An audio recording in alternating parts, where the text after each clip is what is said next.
trying to bring me down. Enemies lurking, but I won't back away. Got a vision in my mind, I'm here to stay. Put my crew beside me, we rise like a tide. When the storm gets rough, we ain't gonna hide. Propaganda swirling, but it won't touch me. Only love around, that's how it's gonna be. Keep moving forward, never looking back. The truth's in the power, it's an unstoppable track. In the city lights where dreams collide, we hustle through the night, fire in our stride. Whispers in the dark can't dim my glow. With rhythm in my soul, I'm ready for the show. We break the chains, rewrite the rules in this concrete jungle where nobody's fools. Unity sings louder than the lies they scheme. In the heart of the struggle, we dare to dream. Keep moving forward, never looking back. The truth's in the power, it's an unstoppable track. Another Queen Amadaya production. Haze on the corner, they talking real loud. Spreading no light, trying to bring me down. Enemies lurking, but I won't back away. Got a vision in my mind, I'm here to stay. Put my crew beside me, we rise like a tide. When the storm gets rough, we ain't gonna hide. Propaganda swirling, but it won't touch me. Only love around, that's how it's gonna be. Keep moving forward, never looking back. The truth's in the power, it's an unstoppable track. In the city lights where dreams collide, we hustle through the night, fire in our stride. Whispers in the dark can't dim my glow. With rhythm in my soul, I'm ready for the show. We break the chains, rewrite the rules in this concrete jungle where nobody's fools. Unity sings louder than the lies they scheme. In the heart of the struggle, we dare to dream. Keep moving forward, never looking back. The truth's in the power, it's an unstoppable track. Haze on the corner, they talking real loud. Spreading no light, trying to bring me down. Enemies lurking, but I won't back away. Got a vision in my mind, I'm here to stay. Put my crew beside me, we rise like a tide. When the storm gets rough, we ain't gonna hide. Propaganda swirling, but it won't touch me. Only love around, that's how it's gonna be. Keep moving forward, never looking back. The truth's in the power, it's an unstoppable track. In the city lights where Right, hello everyone. Thanks for tuning back in once again to the original Queen Amadaya Shakur show. I'm your host, Queen Amadaya Shakur, and this is your Daily Vitamins. And today we have a guest on here. This is the lounge. All right. So we're going to be talking about some stuff. So you all get ready for it. Okay. Everybody hit that like button. All right. And beloved, please go ahead and shout out your channel so they can follow you. Hey, Queen, how are you? I'm the lounge here. Good. I'm the lounge here on YouTube, the lounge 8385. All right. Okay. So you all make sure you follow her. Now we've had her on here a few times. Okay. So with that all being said, hey Mel, Sheila is in the house. Most hated bronze flat power God. All right. Panther Strike, Claudette. All right. Lillian X. Let's get into it. Everybody hit that like button. Okay. Bijou Cassell is here. All right. I haven't seen you in a minute. DJ Big Six, Money Clips, Reggie. All right. Leon is here. Let's get into it. Deronda. Okay. J Love the Queen. Where have you been, honey? Okay, so everybody hit the like button. Don't forget to double check and make sure you're still subscribed, especially if you have not been receiving your notifications. Okay, we got Shell Bay here, songwriter Sunny. We have Laverne. All right. So with that, hey, Vince, I am from the UK. Okay, so let's get into it, honey. Everybody hit that like button. Let's get it started. D. Judah is in the house. Who is that? D. Judah. Who's named in YouTube? Did y'all change your name? I have questions because I got one of my. Okay. Yeah, that's one of my people. Yeah, one of my subscribers. Okay, wait a minute, because you know they be changing the names sometimes on here. YouTube did when they were doing some updates. All right, so let's get into it. So anyway, first things first. Now, I don't know if you all have heard once in the chat, if you all heard about Charlemagne the Devil. Charlemagne the Devil getting into a Dame Dash. Did y'all hear about that? Once in the chat, because we're going to listen to it. I'm going to put up an overlay, but we got to listen to it. Okay? Because y'all know I like Dame Dash. Don't care for Charlemagne. Okay, so we're gonna play that. We're gonna talk about it because Charlemagne, I just don't like him. I just don't like him. Yeah. Okay, so let's get into it. Likes up, everyone, please like and share. Oh, before we get started, let's have a brief word from my sponsor at 12 Tribes. Here we go. Do not buy 12 Tribes on Earth hair growth oil and hair magic elixir unless you want super healthy, gorgeous hair that grows. They have a whole line of amazing hair growth products, including hair growth leave-in conditioner spray, hair growth shampoo, hair growth spray, and hair growth butter. I'm starting to sense a theme here. They include quality natural ingredients. They smell amazing, and you can see the results for yourself. So if you're looking for healthy hair growth for your natural or relaxed hair, try 12 Tribes on Earth today.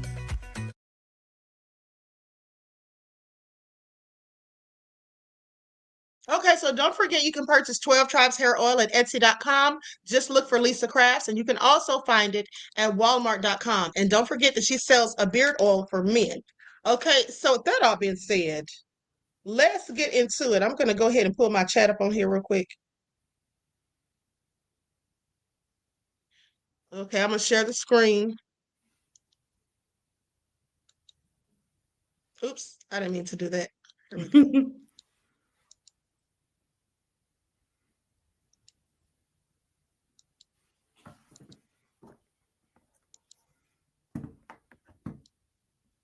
All right. Now, with that all being said, let's get, you know what, I'm gonna leave this overlay on here because the last time I had it where you could kind of see them, hey, I got a thing from iHeartRadio. Oh no, actually that was when I did Monique. Okay, so anyway, here we go. Let's listen to this. All right. Nothing to do with them saying things confidently in front of millions of people and not saying anything. You know how many times I've seen people punk you? I would never let anybody talk to me a certain way. I'd rather get my ass whipped. That's where we're different. We got different trauma. So you can't really look through my eyes because you do things different. You that much? No, do I look bothered? Yeah. I'm bothered Actually, you do. What I'm bothered about is you're speaking in front of people confidently and you don't have the experience or the knowledge. And also, I'm afraid that white people think that we act like you. You're not dumb, but like, you know what's bugging me out? Before, what do you mean act like him? I just want you to. Yeah, I want to know. I'm gonna say so. The way you keep interrupting me, the way you keep saying things that aren't true but don't know. Like what? What did I say that's not true? Let me say what I'm saying. I was still talking. Okay.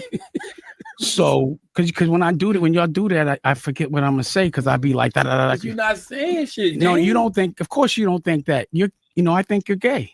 That's fine. I do. I'm not gonna lie. After the Puff stuff, cause let me say this. This is my assessment. I've never heard you say one thing bad about Jay-Z. Not one. He's not in the room. You shouldn't talk about him. Don't tell me what to do. You said you shouldn't talk about men. Now when you're you're interrupting me. Now you're doing the girl stuff. I know him. I'm giving you an example. Right? You used to know him. Can I talk? You're upset. Can I talk? Can I talk? I've never seen you say one word because you talk bad about a lot of people, but you never said one time.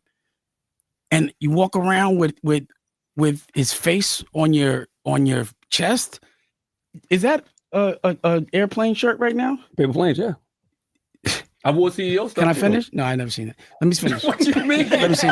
You gave us. Can I talk? Can I land the plane? Let me land the plane. I can't wait. Let me land the plane. So I'm thinking to myself, either you got a crush on this man or he's paying you. One or the other. Did you buy that shirt? Yes. You went and bought that? They didn't give it to you as much as you say nice things? You're not supposed to support black business? I doubt you bought that shirt. What you mean? Anyway, and I buy CEO so I shirts think you're gay. I'm sorry. And I think you're broke. Okay. I think he's kind of gay too. I think that. I do have a question. I think that. And no disrespect to gay. I just think you're broke. Like I saw, and that bothers you so much to get called broke by people. I got you. I do have a question. I'm sure it does. Right. Raise your hand if you think Dane's broken. Seriously. See, this just me and him. But this is the question though. Can I make my other announcement? Yes. I have a book. I was talking. You just cut me off. I was talking. You just. I have a book. I want to make another announcement. Make an announcement. I have a book there with Simon Schuster. Congratulations. Thank you. And the title of the book, I secured the rights for TV and all that. You know what the name of the book is? What's the name of it? Power. And I'm going to be putting a TV show on my own television network, Revolt. That's power with no debt. And you're calling me broke because I have no debt. And you're telling me someone that gets $180 million loan is rich. You guys are dumb. A billionaire is a dumb. billionaire. It doesn't matter. No, how do you know he's a billionaire? How? Not him, anybody. How could you listen? You said wait, time out, stop for a second. For 180 million. That you call a billionaire. I said a billionaire. Billionaires don't get loans. They have credit lines. I said that's what you said. Listen. I said the people that you think are billionaires. That's what I said. So why you don't get a credit line? How do you know my family office doesn't? Oh, okay. Yeah. I'm asking a question. That was a question. I'm telling you right now. I run my family office. I signed a non-disclosure. I'm not allowed to talk about their business, but I could tell you this: when we do pay, because we just paid, and I hope I don't get in trouble, but we just paid like $600,000 in taxes, but they don't write about that. I had my family office had a lawsuit. Look at it. When the reason why you thought that my shit was getting taken because that was the Dash Group. That was my family office. We paid that. We pay those. I just don't. That was the asset. No, asset. Those. Okay, let me explain the assets. Let me explain the assets in business, and I'm sure none of y'all know this. When you get a copyright, I get copyrights. I get copyrights so that no one can sue me for using the name, but doesn't mean there's any value. So through the years, I've gotten copyrights, and then the business goes. So I haven't put a company in my name since 2017. Only thing that was in my name was Reasonable Doubt, and I couldn't file because then I would have had to take Reasonable Doubt to auction, because when you file, they liquidate all your assets. That was the last thing that was in my name. So once that went, and what was happening was they were reporting on my tax returns that I was getting $100,000 a year from Reasonable Doubt, but I was never getting sent it, and they were asking me to pay taxes on it. That should have been going to the child support. But so that money that was supposed to be going, so when I'm behind on child support, it always gets paid, or I went to jail. The last time I was behind, it was $1 million. I paid it. That sounds broke to you? If all my children, and I pay their colleges up front, they don't have debt, meaning they don't have to go on. That sounds broke to you? Every one of my baby mothers has 2 or 3 houses. That sounds broke to you? It's not about me. If you Google her family or certain people I know, I'll Google them. They have no money. I Google the family office, $10 billion. Rich people don't put anything in their name, but you don't know that. You don't know that. And I feel sorry for you because you don't get to see the daylight. You guys, you don't. You've missed your whole life. We don't have anything on our name. So then I have a question about the book deal with Simon & Schuster. Let me finish. Go ahead. Congratulations on that. Thank you. What made you sign a book deal with Simon & Schuster as opposed to publishing independently? Because number one, some things I use as a lost leader. I gave them the book, but I didn't give them the ancillary thing. So they don't have the TV. They don't have. So I just use that as a lost leader to stimulate the other verticals. You can't sign a book deal. He probably got an imprint because he would have a boss if he had an imprint. No, I have an imprint with Simon & Schuster. Well, my family office got the book deal. You understand now? Smart guy? I'm asking. So again, letting people yell at you like that is not masculine. And a woman, do you think he's masculine? Would you want this man around you if 10 guys jumped you? He'd run, and you'd have to run with him. I like my women to feel safe when they're around me. I don't tell people and I'm not saying that's your way, but you're just not masculine. I've seen him run. I looked at a whole reel of, there's like a thing that says how many people bark. There's stuff that how many times you talk about other people's genitals. You real masculine men don't do that. You said that some guys was throwing you kisses because they liked your paws butt, and you went back. That's gay. Why do you have such a problem with gay? I don't have a problem. I have a problem with you. Wait. No. Yeah, that is why I pause. There's a lot of people like you. There's a lot of people like you that are gay that pretend they're not. And that's not fair because you're running around. Stop. You're here. You're representing a black man, and I don't want white people. Black men can't be gay. You're representing. Hold on. Answer the question. Black men can't be gay. Black men that are gay should say they're gay. Well, I'm not gay. You are. You're gay. Anyway. Now let me talk to you. Let me ask you. What would you rather do? Have a repo or a RICO? Neither, but repo. But you're getting investigated for a RICO. Am I? That's what Or I'm is that Patty saying. Patty? You're listening to the internet. That's That's Dan. why I'm Patty talking Patty. to you This is about it. gossip. That's what I'm talking to you about. It's Wait. internet How should I know? I never heard of these. So when we ask the question, Yo, I'm you talking to can't him now. decide. See what you're doing? Girls do that. Let me say this. I'm listening. You acting Damn, like no. a girl. You move like an old auntie. You an old Harlem auntie. I could yo. punch you right in your face Why? like a grown man. I won't. And then we gonna And you fight. won't do shit. See, Dame, this is with That's the Chatty not gonna Patty. So Now, just let's so not you get know, because I knew you was gonna Yeah, say nah, that. Word I've is seen one you thing. run. Yes. That's it. I've That seen was you. before other guys. I'm not Let's saying be I will. respectful. Let's I'm be saying no. respectful. Then Let's be respectful. your version of respectful is different than mine. We were on the street right now and you were talking like that. I would have fucked you up. And you But got I'm not beat going to do that. Nah, I wouldn't have got beat up. But I then- know I wouldn't have got beat up. Let's end this. So let me say one more thing Charlemagne, before I I leave. have so many questions. All right. Oh, you're right. How you want to leave? You can't get in your emotions You and want to set these leave, rules. Dan. No, what I'm saying is when you interrupt me and you say certain things, so where I'm from, the masculine man will fuck you up. Yeah, But you said because you gonna wait, let punch me in my finish. face, No, I'm I letting didn't. you know I that's said not gonna happen. I didn't say that. I said I could, and you wouldn't do anything. And we gonna fight. I didn't see that on tape. You ran. Yeah, because it was 4 guys, but that's cool. I But- fought. but- I asked. What is it I that see makes an that. SUV extraordinary? I see Please that. sit down. Well, hang on, Parker. What are you Hold doing? on, It's you the all. We're almost capability done. to Hold on. What happened when 30 guys jumped me? Respect. I got that ass whipping, Respect. but I fucked them niggas up. I think it's been some head trauma ever since. Yeah. Hey, yo, pause. Come If on, we had- man. Yo, Danny, come here a second. I want to say something. Envy, please. wait, you cut Envy Oh, off. I'm sorry. man. You I'm sorry. set I'm sorry. these rules. I'm sorry. Go ahead, It's Envy. no, no sense, but see, No, you. Okay, I'm gonna stop right there. Okay. All right. That was pretty hilarious. Oh, if I may yes. say. That was pretty hilarious. Okay, so first of all, let me say this. Charlemagne, I think that Charlemagne is zesty myself. I've always thought that about him. Mhm. What do you think? Now, at the end of the day, he tried to flip the script and act like, oh, well, you have a problem with gay men. No, he didn't say he had a problem with gay men. He said he had a problem with you. Okay, but you're trying to hide it. What we all can clearly see. Yeah. Charlemagne the devil, and then Mhm. trying to go hit below the belt, talking about, I think you broke. Mm-hmm. Well, Envy's going to be broke in a minute. Couldn't Yeah, be charged. his little buddy that he's pampering like Okay. him, Mm-hmm. Mm-hmm. Fraudulent schemes and all of that. Okay, Yes. so now with that all being said, hey everybody. Okay, so I hope you all enjoyed that. I just wanted to hear it because I thought my friend was telling me about it, and I thought it was going to be a little funny. I hadn't heard it. But yeah, Dame, I knew he was going to go in on him. Okay, so Mhm. now let's talk about this Charlie Kirk situation. Okay, let's talk about it because it's a whole lot going on. People losing jobs, getting fired, being put on notice, and all sorts of things. Someone got arrested at a college campus, people being hung from trees. Oh, And they yeah. want us to think this has nothing to do with the demise of Charlie Kirk. Well, I think it absolutely does have something to do with it. And also, for those of you who don't know, the second man who was hung was a white man. Did y'all know that? Oh, wow. Once in the chat, if you all knew that the second person that was found hanging from a tree in Mississippi, in Vicksburg, Mississippi, was a white man.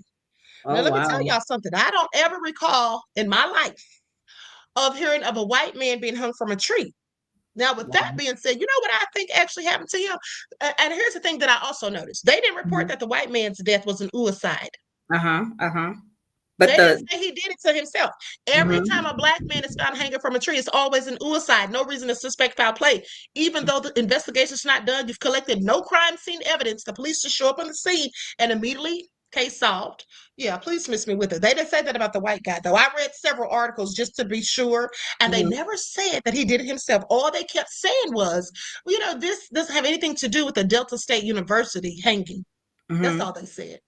And they said the man was 36 years old. His name was Corey Zakatis, Zakatis or something like that, Zakatis, and that he was possibly homeless, and that he was found in a wooded area at the 4100 block of Washington Street next to the Ameristar Casino.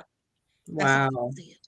And that the investigation is ongoing. So they didn't say he did it to himself, and I just want y'all to pay attention because here's why that man is dead. Now, I'm pretty sure that the white man is dead because the black man is dead, because I think the black man is dead because of what happened to Charlie Kirk, and then somebody wanted revenge, so they took him out. And then, mind you, this is all speculation in my own opinions, but then I think the white man was hung so that it wouldn't look like it was a hate crime with the black man, or perhaps so that people will think that black people put that white man up there to get revenge for the black man. Yeah. Could be. Try to start a race war, but it's not going to work. Yeah, yeah. That's what they're inciting, really.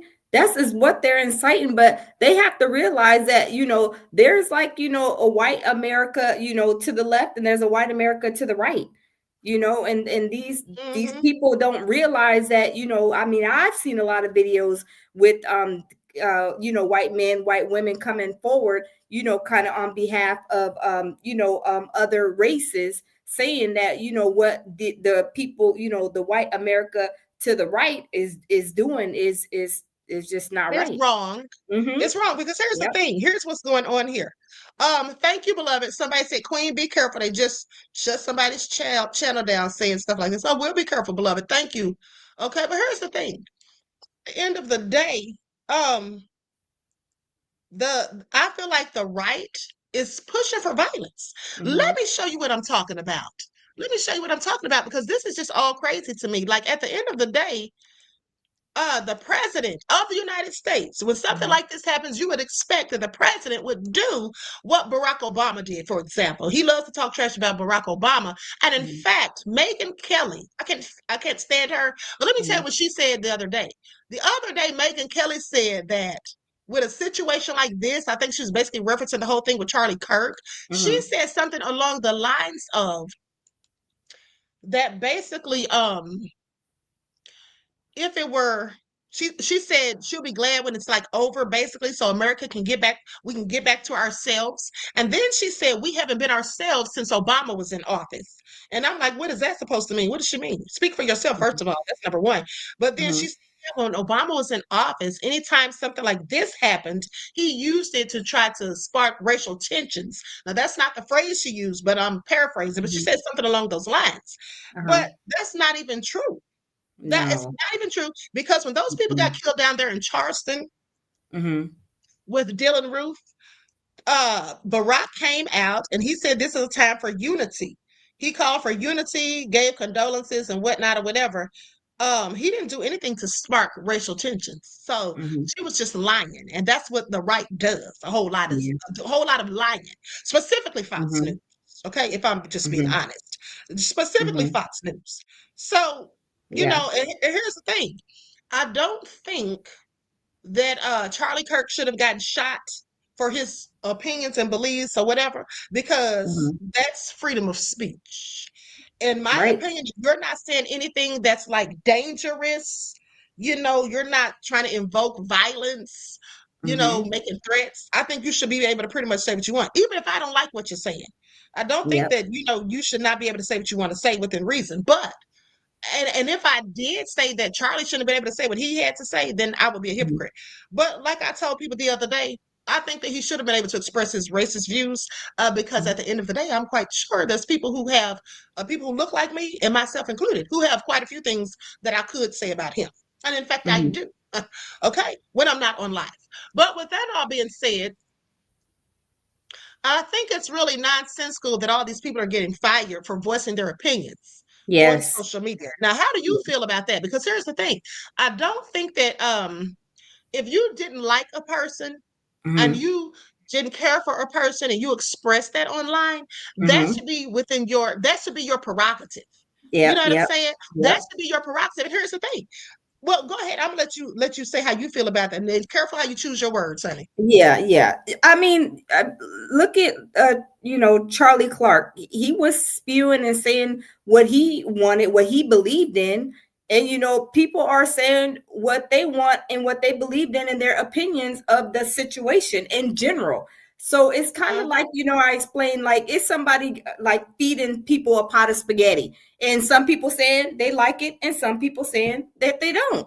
You can't get upset because the people saying that they don't like your spaghetti, you getting upset and saying, oh, you don't like my spaghetti, you're supposed to like my spaghetti. No, if I don't like your spaghetti, I just don't like it. But it should not be a cause for me to like lose my job, per se. It's not. I just don't think it's right. It's a freedom of speech. Everybody has it. He had it just as well as everybody else is having it now. Like I said, I don't believe in violence. I don't celebrate nobody's death either. However, whenever, situations like this, occur, you look back at the things, the videos, the footage and things that he has said, and it kind of was like, makes you think, wow. But these people are losing their jobs, losing their livelihoods over this. People are, reporting, and I just don't think it's right. I think that everybody should have a freedom of speech. This is one of our, rights. Well, here's the thing I'm gonna say about that. People should have freedom of speech. Absolutely, they absolutely should have freedom of speech. And Charlie was for freedom of speech. So don't you find that interesting? Like Charlie was for freedom of speech, felt like people should be able to say what they want to say. But now they're acting as though the right is acting as though, oh, you can't say this. We have to censor. You can't say that. What do they think he would have wanted? And then they also compared him to Dr. King. He didn't even really care for Dr. King. He said it. So I feel like, as I said earlier, they should compare him to people he revered. Now, Candace Owens was a good friend of his for years. And she said, on her video that you watched, because I told you about it, right? Did you hear the part when she said that he always wanted to have a show? So he, and like Rush Limbaugh, he wanted to be like Rush Limbaugh. That's who he looked up to. Oh wow! See, I didn't get that part. I didn't get that part. That's what they should compare him to. Wow. I think that's who they should compare him to, not Dr. King, because Charlie didn't really care for Dr. King or the civil rights movement. He said that, in fact, it was a mistake. So if he revered Rush Limbaugh, shouldn't that be who we compare him to? That's who he tried to follow in the footsteps of by getting his show and everything that he talked about. And then also he was a fan of Trump's. So maybe we should compare him to Trump. Yeah. I just find it interesting that they want to compare him to a Black person. Yeah. When he has a lot of disparaging things to say about Black people collectively, including the one they're comparing him to. Like that just is not sensible, and it's very disrespectful because when I leave here, like I told my people earlier today, y'all can compare me to Maya Angelou or Sojourner Truth. I'm going to tell y'all right now. Okay, don't compare me to somebody crazy. All right, don't compare me to somebody who I didn't like. That's disrespectful, and that's just how I see it. Exactly. And also, there is no comparison between Charlie Kirk and Dr. King. Like they literally didn't have the same things, didn't do the same things, and talk about the same things or whatever. So I don't even see how they came to that conclusion. But I guess that's what they and say. A lot of people are very upset because they're treating him as if he was like, that type of figure, and they're saying he was only a social media person, social media influencer. So they're upset, I saw an article. They didn't even have this much to say about the politicians in Minnesota who lost their votes. They didn't even have anything to say about that. Yeah. At the end of the day, they didn't. Trump still hasn't said anything about the school shooting. With those kids that got shot. Still hasn't said anything about that. Didn't even bother to call Governor Tim Walz when the politicians got killed down there in Minnesota. Didn't even, we talk trash about the man. I know he didn't like Tim Walz because they were running, against each other, his campaign and Kamala's or whatever. But at the end of the day, you're a politician, you're the president. You should be able to put all that aside. But see, Trump's petty like a little damn child. He acts like a little kid, tit for tat. You understand what I'm saying?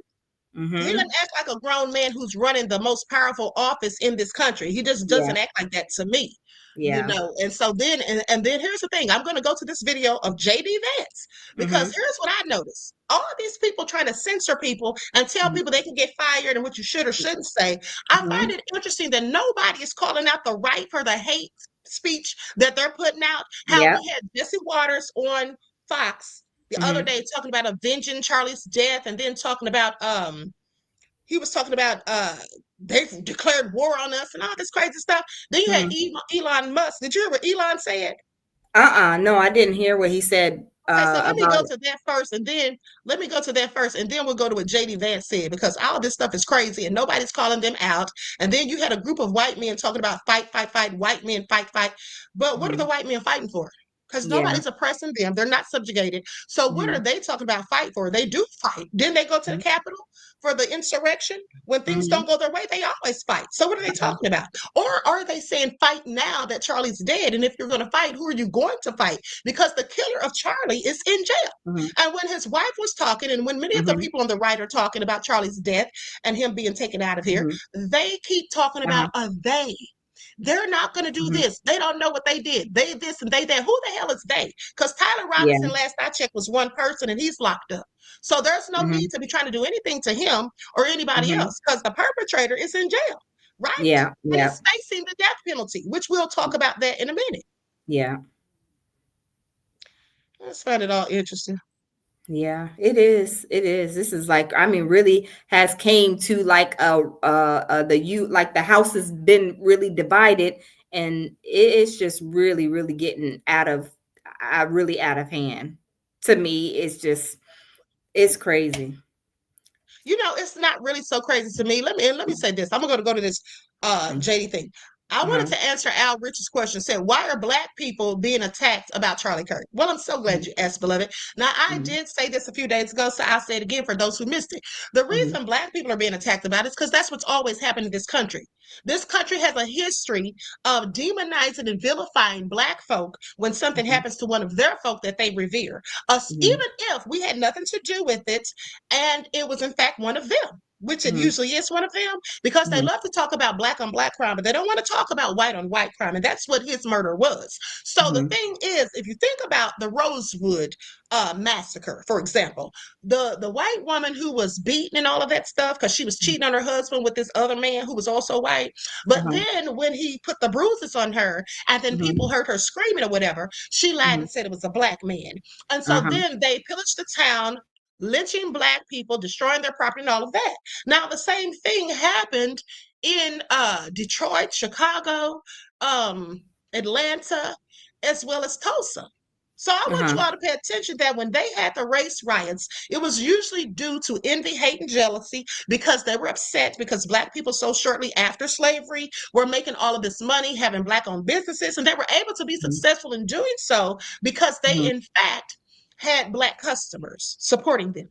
You see, there was Mhm. segregation. So the Black folk only shopped with Black folks. Sadly, today, Mhm. that's not the case. And so the Black-owned businesses struggle. Now, Black people Mhm. complain about Black-owned businesses when they're just doing the Mhm. best they can in most cases. And so Mhm. that's basically how that was. They've always blamed Black people. In fact, the day that Charlie Kirk was killed, I told people on this channel, I Uh-huh. said, now watch, they're going to find a way to blame this on Black people. So I knew the lynchings were Mm. coming. Oh, I knew that was coming. Mhm. I knew it was coming. Yeah. And it's not done. Yeah, It's because they going to shut get worse, just so yeah. y'all know.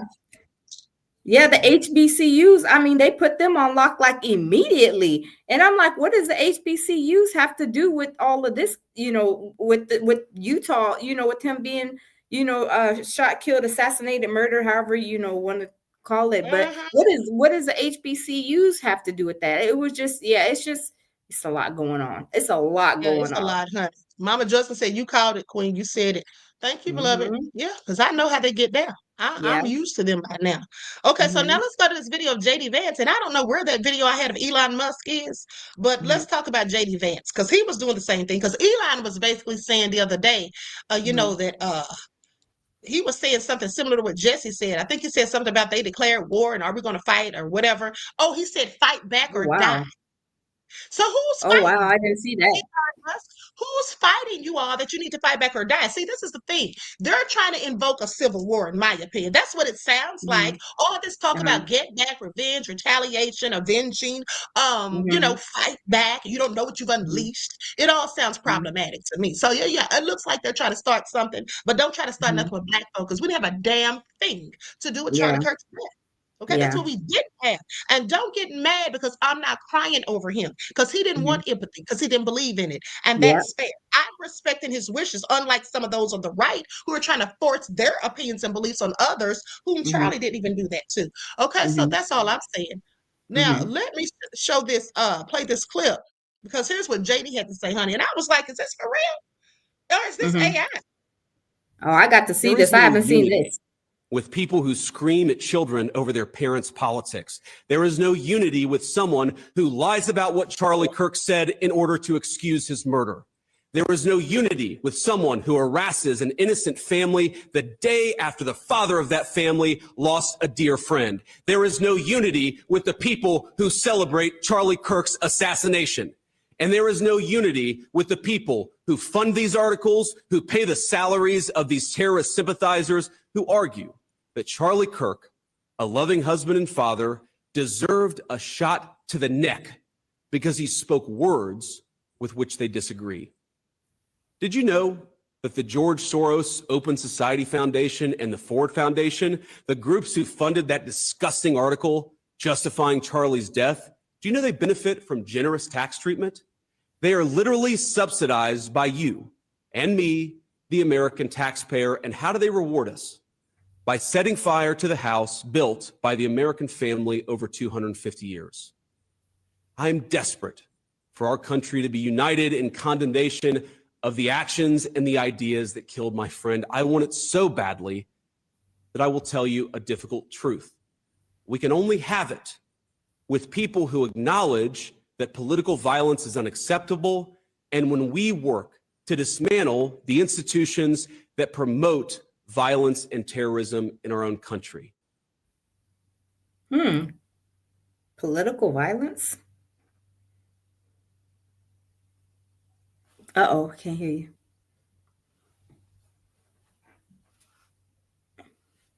Uh-oh, I can't hear you. Uh-oh. Can you hear me? I forgot I muted my mic. Okay. Oh. Now, here's the thing. The other day, I was telling people why they keep saying political violence, okay? Because I Yeah. noticed there was articles and they kept Mhm. having in quotation marks, political Uh-huh. violence, right? The Uh-huh. reason they keep saying political violence is because the right's trying to blame the left. They're trying to blame this on the Democrats. They keep Yep. saying that the Democrats calling people Yahtzees with an N, and Uh-huh. then they keep talking about, the things the Democrats said. Now, let me tell you something about that. First of all, that's all BS. Uh-huh. That's all BS. They're not out here doing stuff because of what the Democrats said. Now, that's what they want us to think. But apparently that young man didn't like what Charlie said. Yep. They That's say what he had a transgender girlfriend. Okay, so maybe that's why he did that. And maybe there's people who actually don't like what some of the people on the right are saying. I'm confused as to why, or curious, shall I say, not confused. I'm curious as to why the right wants to act as though when bad things happen to them, it's the Democrats' fault. Because if Yeah. the Democrats hadn't been calling them out for certain things, then it wouldn't have happened. But y'all call the Democrats out too. And maybe some of the things that y'all said about the Democrats is why those people down in Minnesota got killed. And they actually were politicians. So that actually was political violence. And this whole thing with Charlie Kirk was not. He was not involved in politics, was he? Was he a senator? Was he a state representative in any way, shape, or Nope. form? Was he a mayor, a congressman? I mean, Nope. a governor? Nope. Now, I saw one article said that he was Trump's aide. I'm like, when did Trump hire him? What? That's what one of the Wow. articles I read literally said, and I told y'all that. It said that he was a Trump aide. And I said, when? Wow. They're trying to make it like it was political violence, and that's why they keep calling it an assassination. It is not an assassination. It is a murder. It is a homicide, okay? Because an assassination is reserved usually to refer to a murder that happened within the political sphere. Someone who was involved in politics, like a president being assassinated, Yeah. the governor or something like that. So when it's just a regular person like me or you, Yeah. that's an That's assassination. true. Yeah, no, it's That's not. true. Okay, And I so see, paint narratives. yeah, and they're using assassination on a lot of channels because that's what they've been reporting. Assassination, he's been assassinated. I mean, I've said it too, assassination, but you're right. It's not an assassination if it's somebody who is not of a political figure. And he wasn't. He was just a social media influencer, really. And here's the thing. Here's the thing that gets me.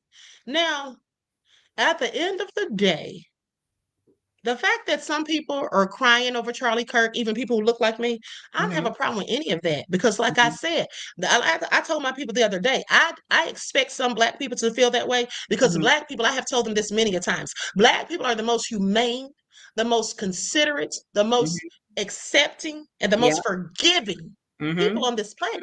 Yeah. So I was surprised when I saw Black people crying over him. But what ticked me off is when the ones who were crying, when some of them started trying to go in on the ones that weren't. First of all Black people never heard of him.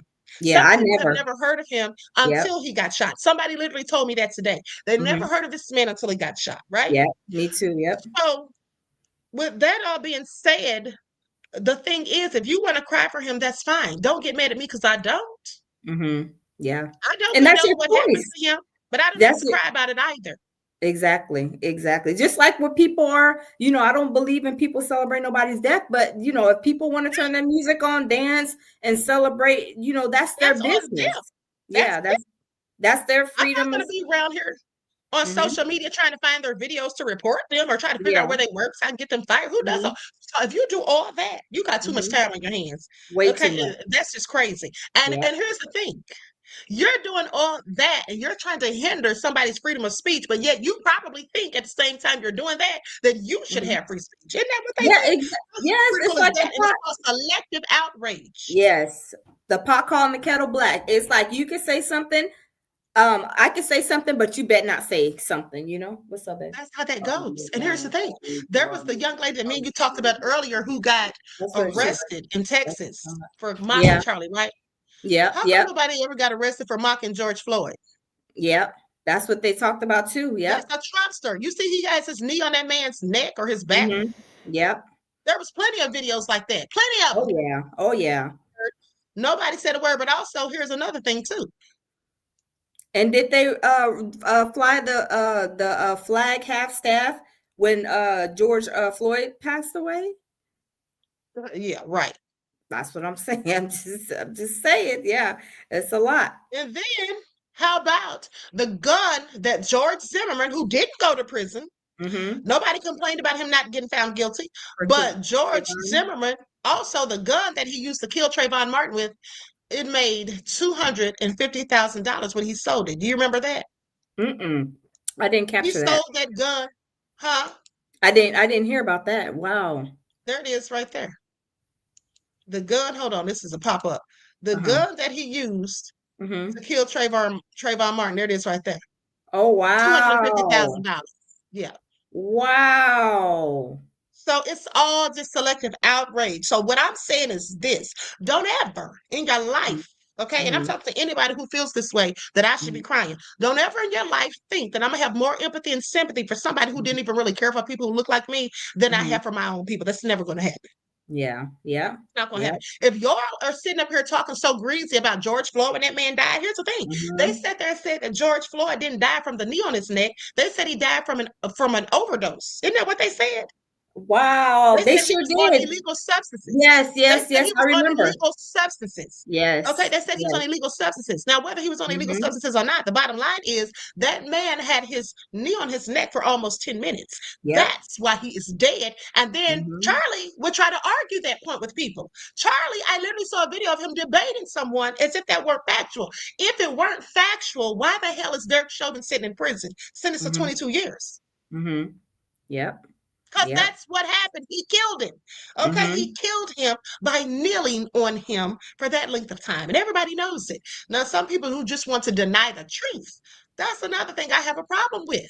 Yeah. Okay, that's what I have a Yep. problem with. This isn't just about your beliefs or your opinions, because you can have your beliefs and opinions. But when you Yep. sit up here and spread narratives and false facts and you tell lies or whatever, and then Mm-hmm. you want to sit there and go in on my people, but don't want to hold your own people accountable, I have a problem Yep. with that. Now, if Yep. you want to talk about the crime statistics in the Black community as well as in your community, that's Mm-hmm. one thing. And if you want to pick out the negative things about this community as well as the negative things in your community, that's another Mm-hmm. thing. But when you want to sit up here and you want to talk about these Black men not being in the homes, which that is a problem in some cases, but if you want Mm-hmm. to talk about that, but you can't talk about the white man that's not in the homes too, because there are some white men that are not in the homes. And Elon Musk is one of them. While he's talking, Elon Musk, how many kids do you have? Mm-hmm. Yeah.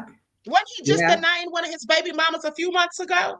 Yep. Yep. I'm Yep. calling deadbeat dad, right? Okay, yeah. Yeah. Because it's not about you Mm-hmm. giving money, just that alone. You have to spend Mm-hmm. time with the children. Okay, Yes. so with that all being said, some of them do the same thing. They're absent from the home, but they don't talk about that. Mm-hmm. They want to talk about Black people. They also want to Yep. talk about Black on Black crime and don't want to say Mm-hmm. anything about crime in other Mm-hmm. races or ethnic groups. Yeah, yeah. Because this really was a white on white crime, and they hate to say that. I mean, they was wanted to be somebody of another race, but it was their own.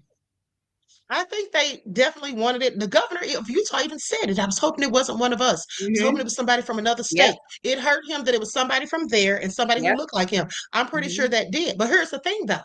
Mm-hmm. Here's the thing, though. At the end of the day, it was always going to be one of them that did it. Mm-hmm. Because, see, we don't go around like that, being all radicalized. Yeah. Yep. How many radicalized, no, seriously, think about this. How many radicalized stories or reports or arrests of Black folk have you heard of in the past 20 years? We don't go around here being radicalized and acting this whole extremist. No. Okay, that's why when they made up that fake term, the FBI, Yeah. Black identity extremist, Mm-hmm. totally made up term. And then how many people have they arrested for it? I think it was that one person, right? Uh-huh. A boogaloon, Raheem a boogalon, and they arrested him and had to let him go because he didn't do shit. All he did was posted a video on social media teaching Black people, training them how to use high-powered guns and stuff and rifles and whatnot. Training them on protection and all that stuff. So they arrested him and put him in prison for 6 months for that. Called him a Black identity extremist. So you mean to tell me Black people learning to defend themselves is an extremist ideology to them? For some of them, the FBI specifically, because that's who arrested him. So it is just all crazy, honey. I guess we're not supposed to defend ourselves. I Yeah. guess that's how that goes. And we're not supposed to have any opinions outside of the ones they tell us. Yeah, exactly. Yeah. And I think the only reason too why we know so much, of course, is because of social media. But really and truly, even though social media is here and we're seeing a lot of people's, how they feel, like, them being, celebrating, the death of Charlie Kirk, which, I don't agree with celebrating. But these people, whether we have social media today or whether it been like 20 years ago, they're feeling the same way. Just because we got social media and it's out in the open now, I feel like it's more of a problem. It's like not, it's like a controlled fire. Back then it was like control. Not, we don't know. We only maybe our neighbor we would go and talk to about how we feel. We don't just, now it's you turn on your camera and everybody can tell how everybody feels. So it's kind of like a mass fire that they can't control.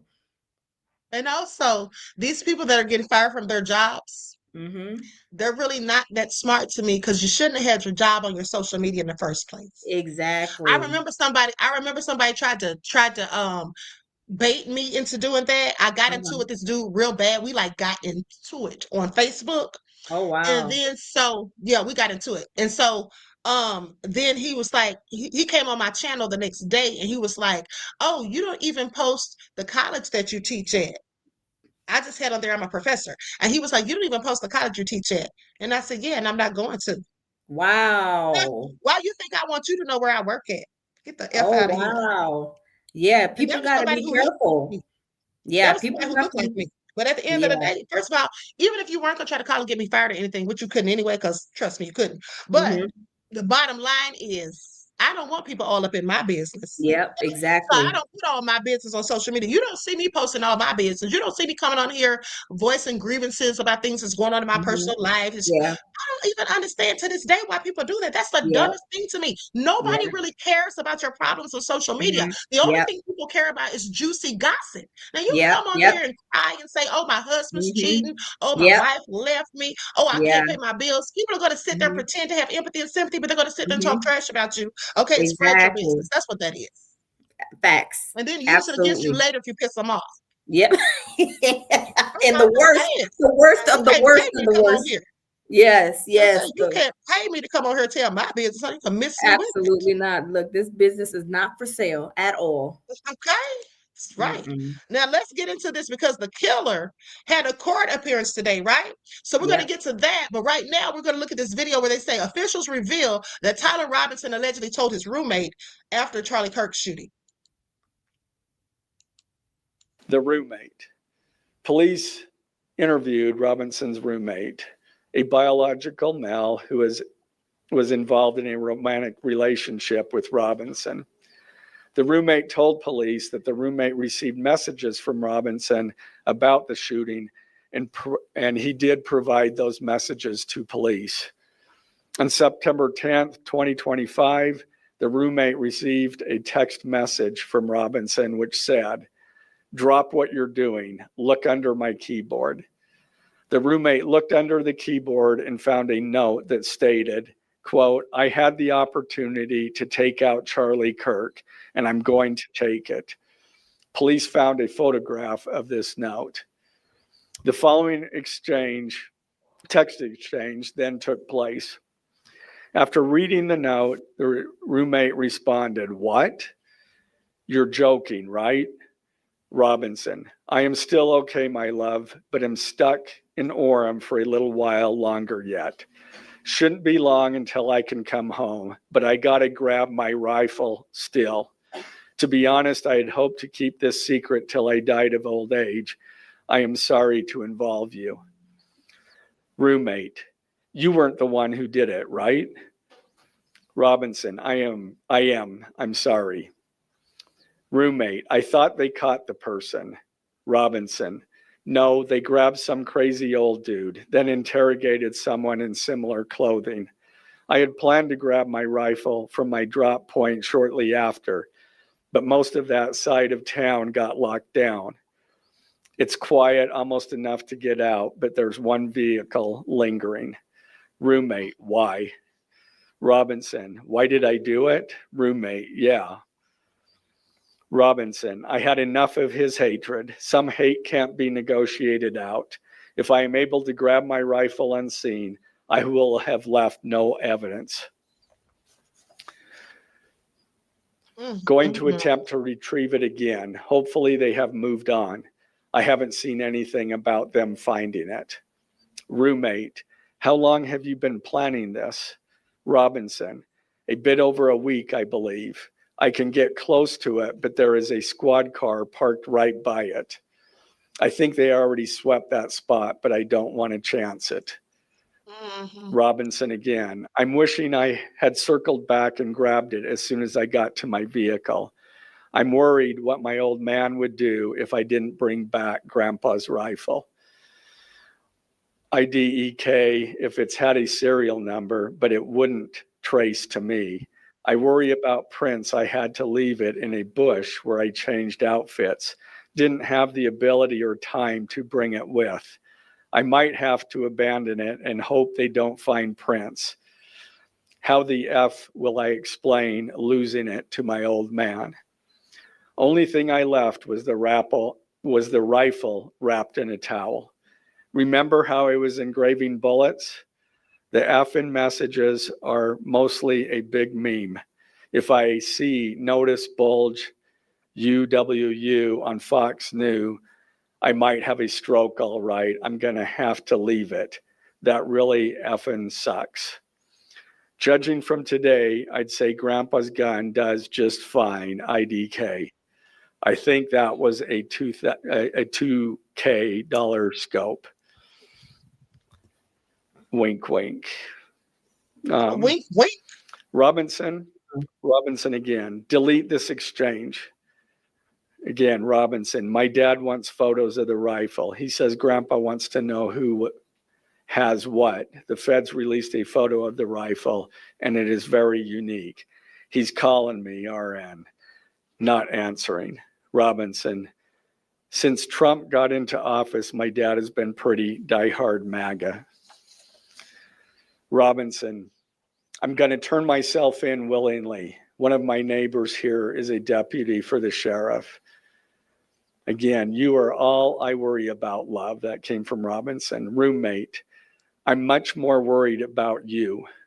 Robinson, don't talk to the media, please. Don't take any interviews or make any comments. If any police ask you questions, ask for a lawyer and stay silent. Did he say that he was going to turn himself in? But didn't they say the father turned him in? And the father was a cop or something? And there They was said the father, I think he had former law enforcement ties, I think, and they said the father saw his images on television and confronted him, and he confessed. But so he told the roommate before he actually did it. Why did they try to talk him out of it? So that young man didn't ruin his life. Yeah, that's just crazy. Like, why don't you go tell somebody if he was pre-planning all this, this whole situation? You didn't say anything? That's weird. Now they're trying to give him the death penalty, honey. That's awful. How old is he? What, about 20 years old? 22, I death think. penalty? Yeah. Yeah, that's just crazy. Yeah. Okay, so now this is let's check this out. This is hold on. Tyler Robinson said he killed Charlie Kirk because he spreads too much hate. Okay, Mm, Tyler Robinson was accused of assassinating conservative. Okay, we're just going to go to this. And then we're going to talk about them trying to give him the death penalty. okay.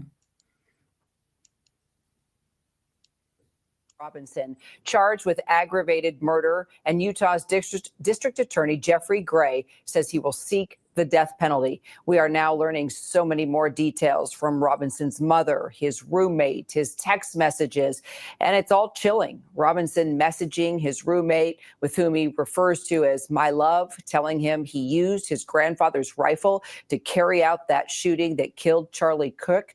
Robinson's mother, telling police that her son had recently become more pro-gay and trans rights oriented. When asked why he did it, Robinson allegedly said that there is too much evil and referenced Kirk, saying he spreads too much hate. Let's get straight to our whole team of experts now. Pierre Thomas, our chief justice correspondent, we'll start with you. I am just astounded at how many details that we received. Hold on, let me read this comment. Mama Joyce says, mind you, he has a father and mother in the home. Didn't they say we commit crimes because we don't have our dads in the home? Yeah, that's what Charlie Kirk said. That's absolutely what he said. Wow.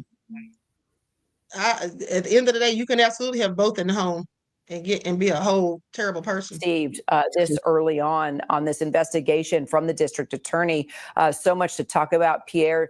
So many details that we learned from the mother, from the father, what they told police, to these text messages is just riveting, and it's sad.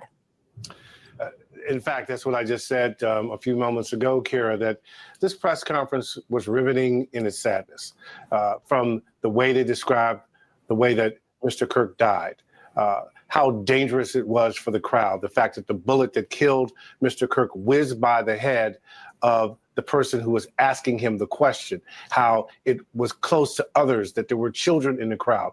Then we learned new details about the DNA evidence that they believe ties him to the scene, that there's DNA evidence from Tyler Robinson, according to authorities, on the trigger of the murder weapon that was recovered near the scene, that there's DNA evidence on the cartridges, but also this riveting, sad ordeal of the mother and father seeing the released image of their son and not shrinking away from it, saying, that looks like him.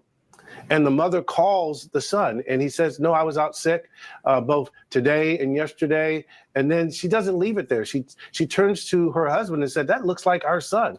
The father agrees. He ends up, confronting his son, which all ends up in a family friend who is associated with the U.S. Marshals getting involved, and then him being turned in. And then, as you said, the messages to the roommate, which many will believe is really critical to establishing that he did it, according to authorities, laying out the sequence of events that had happened, and also they are far along the line, as far as we can tell, in terms of motive. They believe that this is somehow tied to his belief that Charlie Kirk was sowing hate. Attorney Jeffrey Gray. Okay, so with that all being said, hold on. Okay. This is all very interesting. Okay, now here's the thing, though. First of all, Z said, was BB his roommate? Z, now you know you're wrong for that, right? And I know that most of the people in the chat don't even know who the hell BB is, but we do. Boo boo. Okay, so you need to sit down somewhere. Okay, that's what you need to do. Okay, was BB his roommate? Okay, so but anyway, here's the thing. I really wish that young man had not done this. Yeah. You're 22 years old and facing a life sentence or the death penalty. Yeah. All That's because crazy. you didn't like things that someone said because they offended you. Listen, you gotta toughen up, because in life there's going to be plenty of people that say plenty of things that you don't like. We don't get to go around murking people because we don't like what they said. Absolutely. Like I said, even though Charlie Kirk said some things that I definitely didn't like and don't agree with, and that really ticked me off. But the bottom line is, that was his. That was his freedom of speech, in my opinion, for him to say those things. But for him to go ahead and do that, I wish the roommate had tried to talk it out of it. Yeah, You yeah. and then some people said maybe the roommate thought he was joking. Let me tell you all something. If You don't anybody ever never. tells you they're going to kill somebody, if they say they're going to Yep. kill you, kill themselves, or kill somebody, why would Mm-hmm. anybody in their right mind ever think they're joking? Yeah, That's something you exactly. don't take for a joke. Even if Mm-hmm. it is a joke, you find out later, you don't take that for a joke. Because think Exactly. about the consequences. If the person comes to you and says they're going to do something to themselves and they actually do, but you thought it was a joke, and then how you have to live with that. Or if they say they're going to do something to somebody else and actually do it.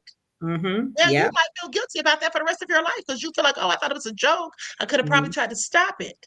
Never Yeah. take those things for a joke, honey. Never. Mm-hmm. Yeah, Okay, because I never. And mean, I'm gonna tell you why. And I'm gonna tell you something. I'm gonna give you a prime example. When I was like, I'm sorry. Go ahead and say what you're gonna say, beloved. no, because I'm what you're saying is absolutely right. Because it could have been like, somebody else who, could have gotten injured, could have gotten hurt. Because there was over 3,000 people in the crowd. I mean, A what if lot of people somebody, there. yeah, what if somebody was getting up and going to shake his hand or going to hug him while that bullet was in, what I'm saying, in the air? Bullets, like I've always say, they don't have nobody's name on it. So what if that were to hurt other people? That would have been, I mean, even worse than, nobody passing away is ever, a good thing, period. But if that could have been like stopped, if that could have been prevented, then nobody would have, gotten killed. Right. I mean, if you could at least try to talk them out of it or whatever. You know what I'm saying? Yep. But here's the thing. Like I said, I always take people. Well, hold on, let me say this first. You know the gun that he used, right? Uh-huh. That gun that he used, it was some type of Mauser 30.6 or something like that, if I'm not That mistaken. was a big That gun. gun that he used, huh? It was a big gun. What you mean a fake gun? No, I said it was a big gun. Big. Oh, yeah, exactly. But it was a Yeah. very accurate gun. You don't even have to really know how to Ah, shoot that good. You can have minimal training. It's very accurate. It's what people take when ah. they go hunting for big game. Oh, okay, okay. Why some people are saying, oh, it had to be a trained sniper. Well, they're saying it didn't have to be. But Mm, we really think that this young man's the one that did it and that maybe he's not a patsy? Because I don't know. At the end of mhm, the day, I have several questions, and I don't want to put on my tinfoil hat and act as a mhm. whole conspiracy theorist. But at the end Yeah. of the day, I think there's some other things going on behind this. And if Mhm. you watch that Candace video, so you know what I'm talking about. Oh, Okay. absolutely. Yes, Now let yes. me now let me say this: why I say that people should never take it as a joke when somebody says they'll kill somebody. Mhm, Okay, because and I've always felt that way because when I mhm, was 18 years old and I was out of college for the summer, I went mhm, to visit my father in Florida, and mhm, his wife, my stepmom, had a nephew by the name of Tara. mhm, Now, Tara and his sister Simone and his friend, I forget his name, we all went out.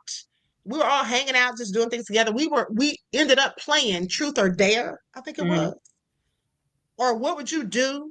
We played one of those games. I think it was What Would You Do? So somebody asked Tara, what would he do for $100,000? They asked him, they said, would you well, somebody asked somebody else first, would they walk outside naked for $100,000? I think they asked me that, and I definitely said yes.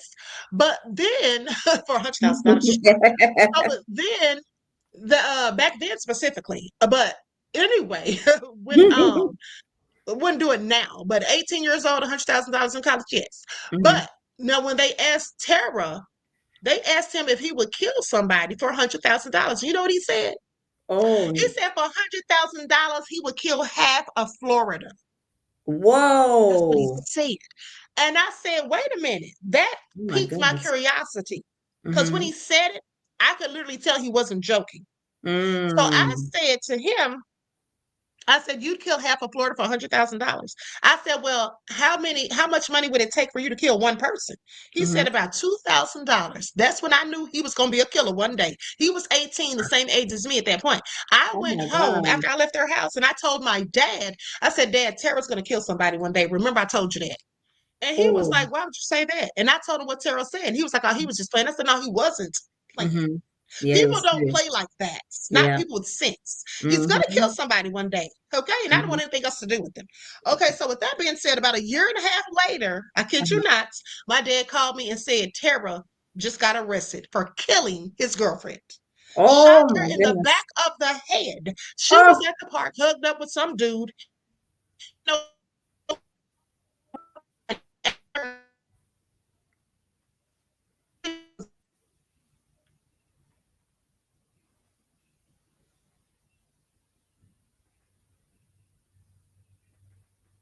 in the back of the head.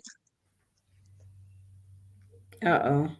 Okay. Are we Wow. back on? Can y'all see us? Yeah, Because it I looked like can, it was freezing up. yeah, it was freezing, but I can hear you now. Can y'all see us?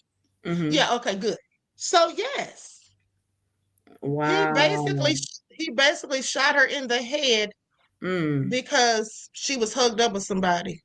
He's out of Mm-mm-mm. prison now. He went to prison when he was like 20 or 21. Oh, He wow. got out when he was like he got out a few years ago, Oh, wow. So he right did a long before stint. he did like probably 20 years because he got out when he was almost 40. Oh, wow. Mm-mm-mm. Not even worth That it. was like that was like maybe 3 or 4 years ago. Mm-hmm. Wow. Not Yeah, even worth crazy, it. right? Yeah, not No, even it's worth not it. even worth it. Like, Mm-mm. but impulsive. Yeah. Okay. So with that all being Mm-hmm. said, let's go back to this video and hear what they're talking about, honey. It's all crazy. Mother and father, and even learning about this rifle and what the parents had said about this had been a gift. And then in the text messages, Tyler Robinson talking about it was his grandfather's rifle, and then going into details about what he did to his these details he was relaying to his partner about the weapon and why he did what he did, and his how he planned this all out. I mean, it's just, there was so much we didn't know that we now know, and it's just heartbreaking, Matt. It is. It's heartbreaking on so many levels, Kira. Obviously, Charlie Kirk was murdered brutally in front of a crowd of thousands of people who watched him being shot through the neck and then essentially bleed out in front of him. And I think one of the things that the attorney here made a very fine point about is that a lot of these charges, 7 charges, were aggravated because children were present. Children witnessed this. Children were put in harm's way. And that was something that obviously is aggravating here. And that's one of the reasons that the suspect, in addition to the alleged murder being political in nature, is facing the death penalty. They're going for the death penalty. And on the other hand, there is this duality of a portrait of a very human person, a very human experience from this entire family. As you mentioned it, the mother was allegedly perpetrated. She saw those pictures and said, identified him essentially. And then those text messages. And I don't think I've ever experienced a press conference in which we've read text messages that are so fulsome, so robust, so apparently, allegedly self-incriminating, and yet on the other hand, so touching. Right, with the suspect reaching out to his roommate, who is allegedly his boyfriend, who we understand, identified as male at birth, now identifies as female. And the terminology he used, he was trying to protect him. He kept calling him my love. My reason for doing this is to protect you, but also asking him to delete the messages and not speak to law enforcement. So there's this heartbreaking duality that we're seeing very tragically playing out here. And again, one of the things that also struck me was the degree to which that this group here, the prosecutor's office in Utah County, is trying to play this by the book. The degree to which the Department of Public Safety in Utah has been keeping the information close to invest, trying to play it by the book, as opposed to the FBI and FBI Director Kash Patel, who has been way out in front of these law enforcement organizations and revealing pretty significant amount of evidence that we heard about today. The note, the self-incriminating text messages, the DNA on the firearm. These are all things that the attorney told me he would have hoped to have been able to have more of a tight lid on, but didn't have the option.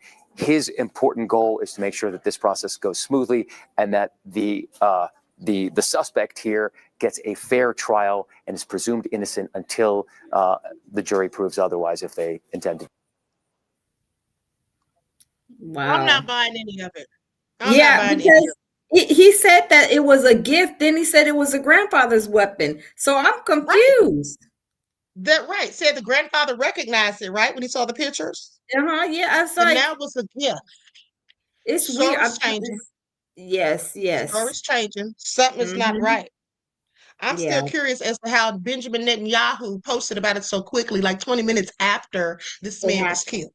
Yep. Okay, so I have my Mhm. own suspicions. But with that all being said, Imuna says Candace just said she's coming after everybody, and she said that Turning Point employees are contacting her, and she's not liking what she's hearing.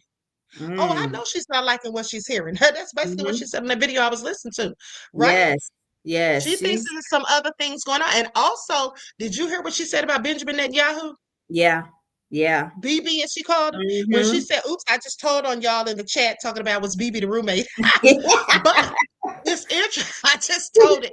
But when she said, when she showed that clip and she Benjamin Netanyahu talking about Mhm. Charlie Kirk on the news, Uh-huh. and he had that letter. You saw that Mhm. part? Uh-huh. And so she said he's misrepresenting that letter. He's trying to act like Mhm. him and Charlie was all cool or whatever. Yep. She's trying to imply that maybe they weren't. And Mhm. I have a reason to believe that they weren't too because of some of the things that I heard Charlie say, which I'm not going to Mm. repeat. But with that Mm. all being said, yeah, that's Yeah. very suspicious. That's all I'm going to Yeah. say. Okay, so Mari says, Queen, this guy don't sound like someone who would be such a marksman. A little suspicious to me too. Okay, is this a stunt? I don't know. Honey, you never know with the Yeah. governments. Okay, you Yeah. just never know. Everything seems really strange, is Yeah. the word I'll use at this point. How did Benjamin Netanyahu? But thank you for your insight to the topic, beloved, and your contribution to the channel. Peace, love, and blessings. Mhm. What seems strange is, like I said, the fact that Benjamin Netanyahu reported this like 20 minutes after it happened. How did he know so Mhm. quick? The fact Yep. that he Yep. came over here and went on the news to specifically talk about it and address it, and Mhm. then show the letter that he was talking about how he invited Charlie over to Israel and Charlie didn't come. I wonder why he Mhm. didn't come. Yep. And then he said now he's not going to I be able to wonder come or why. something. Yeah. Yeah. Yeah, I wonder why he didn't want to come. Because Candace Mhm. said they invited her and she didn't want to come either. You remember that? Mhm. Mhm. She didn't want to come. It's very, very suspicious. Coming Very. to my web set the spider to the fly, perhaps. I have Mhm. several questions. Now, with that Mhm. being said, it's just all a bunch of strange stuff. But hold on. Mhm. Let's talk about Beyonce and Jay-Z. Because they're getting dragged through the mud. Oh yeah, I heard about that Poor little too. old Beyonce. Yeah, poor little old Mm. Beyonce and Jay-Z. So you heard about it. I heard a little bit about it. Yep. Yep. The people are mad, disappointed, and dragging them because they went out with Trump's daughter and her husband, Jared Kushner. Mhm. Okay? So let's talk about it. Ivanka Trump and husband Jared Kushner are spied laughing it up with Beyonce and Jay-Z at a splashy event. And people got mad and went in on them. Said they getting all the backlash from it.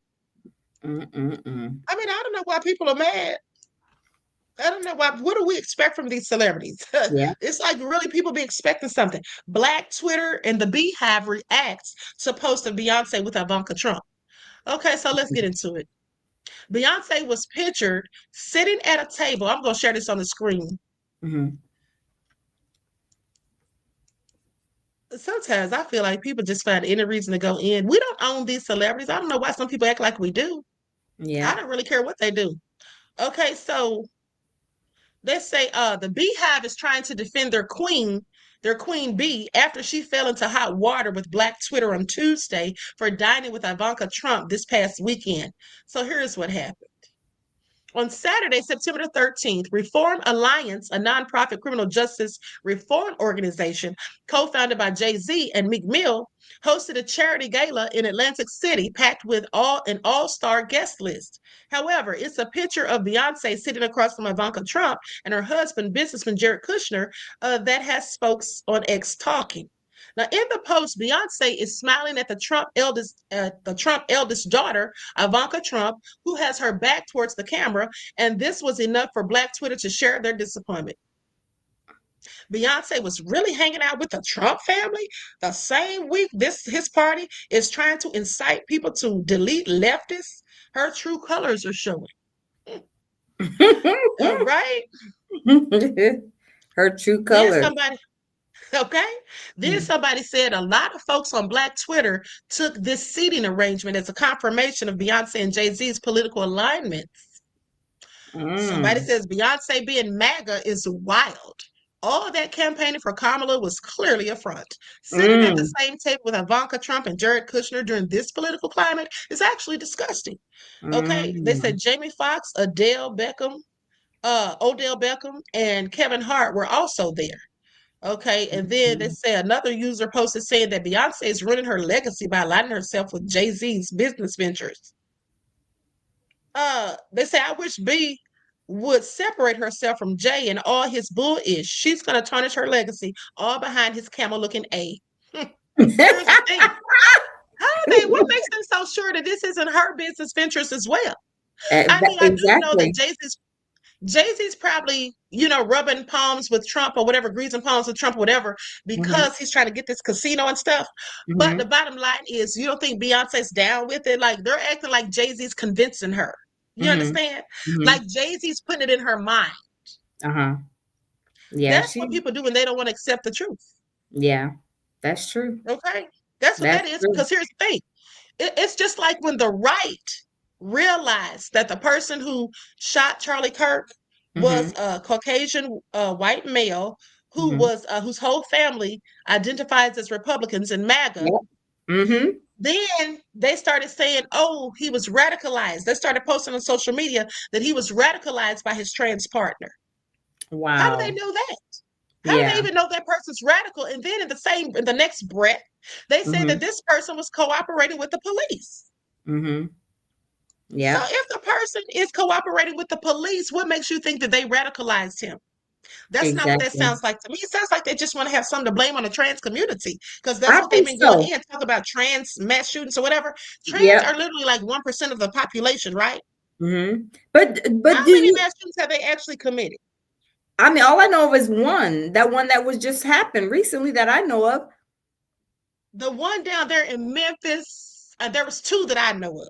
Okay. There was one like a year ago in Memphis with the girl who went to that the one who went to that Christian school when she was younger, and I think she was assaulted there or whatever. And then so, you know what I'm saying, she went back and did what she did. She was trans. And then there was somebody recently, like you said. Now this doesn't happen a whole lot. So why are they trying to act like, oh, the trans community is out here threatening, they're a threat and detriment? No. Please stop. If we want to really talk about who the threat and the detriment is as it pertains to violence, specifically mass shootings or shootings in general at schools or whatever, that would be white men between the ages of 18 to 35. Yeah. And they're also most proportionally arrested for that. Did you realize that, they were trying to say, remember, it was like a trans that did this anyway? Do you remember them trying to blame it on the trans? Yeah. They said the gun had trans ideology on it and all that stuff or whatever, ammunition, whatever. Like they're attacking the trans community too. Like it was just like they were trying to put something on the trans. Now they're putting and saying that, Tyler roommate lover is the trans. I'm like, this is like, it's just very, very, It's all crazy, honey. It's all so crazy. Now, here's what they say. So they're trying to act like Jay-Z is the one influencing Beyonce or whatever, and this is going to mess her up. They say another user was quick to point out that being Jay-Z's wife, Beyonce would have the same political beliefs as her music mogul hubby. 9 times out of 10, she would. 9 times out of 10. Okay.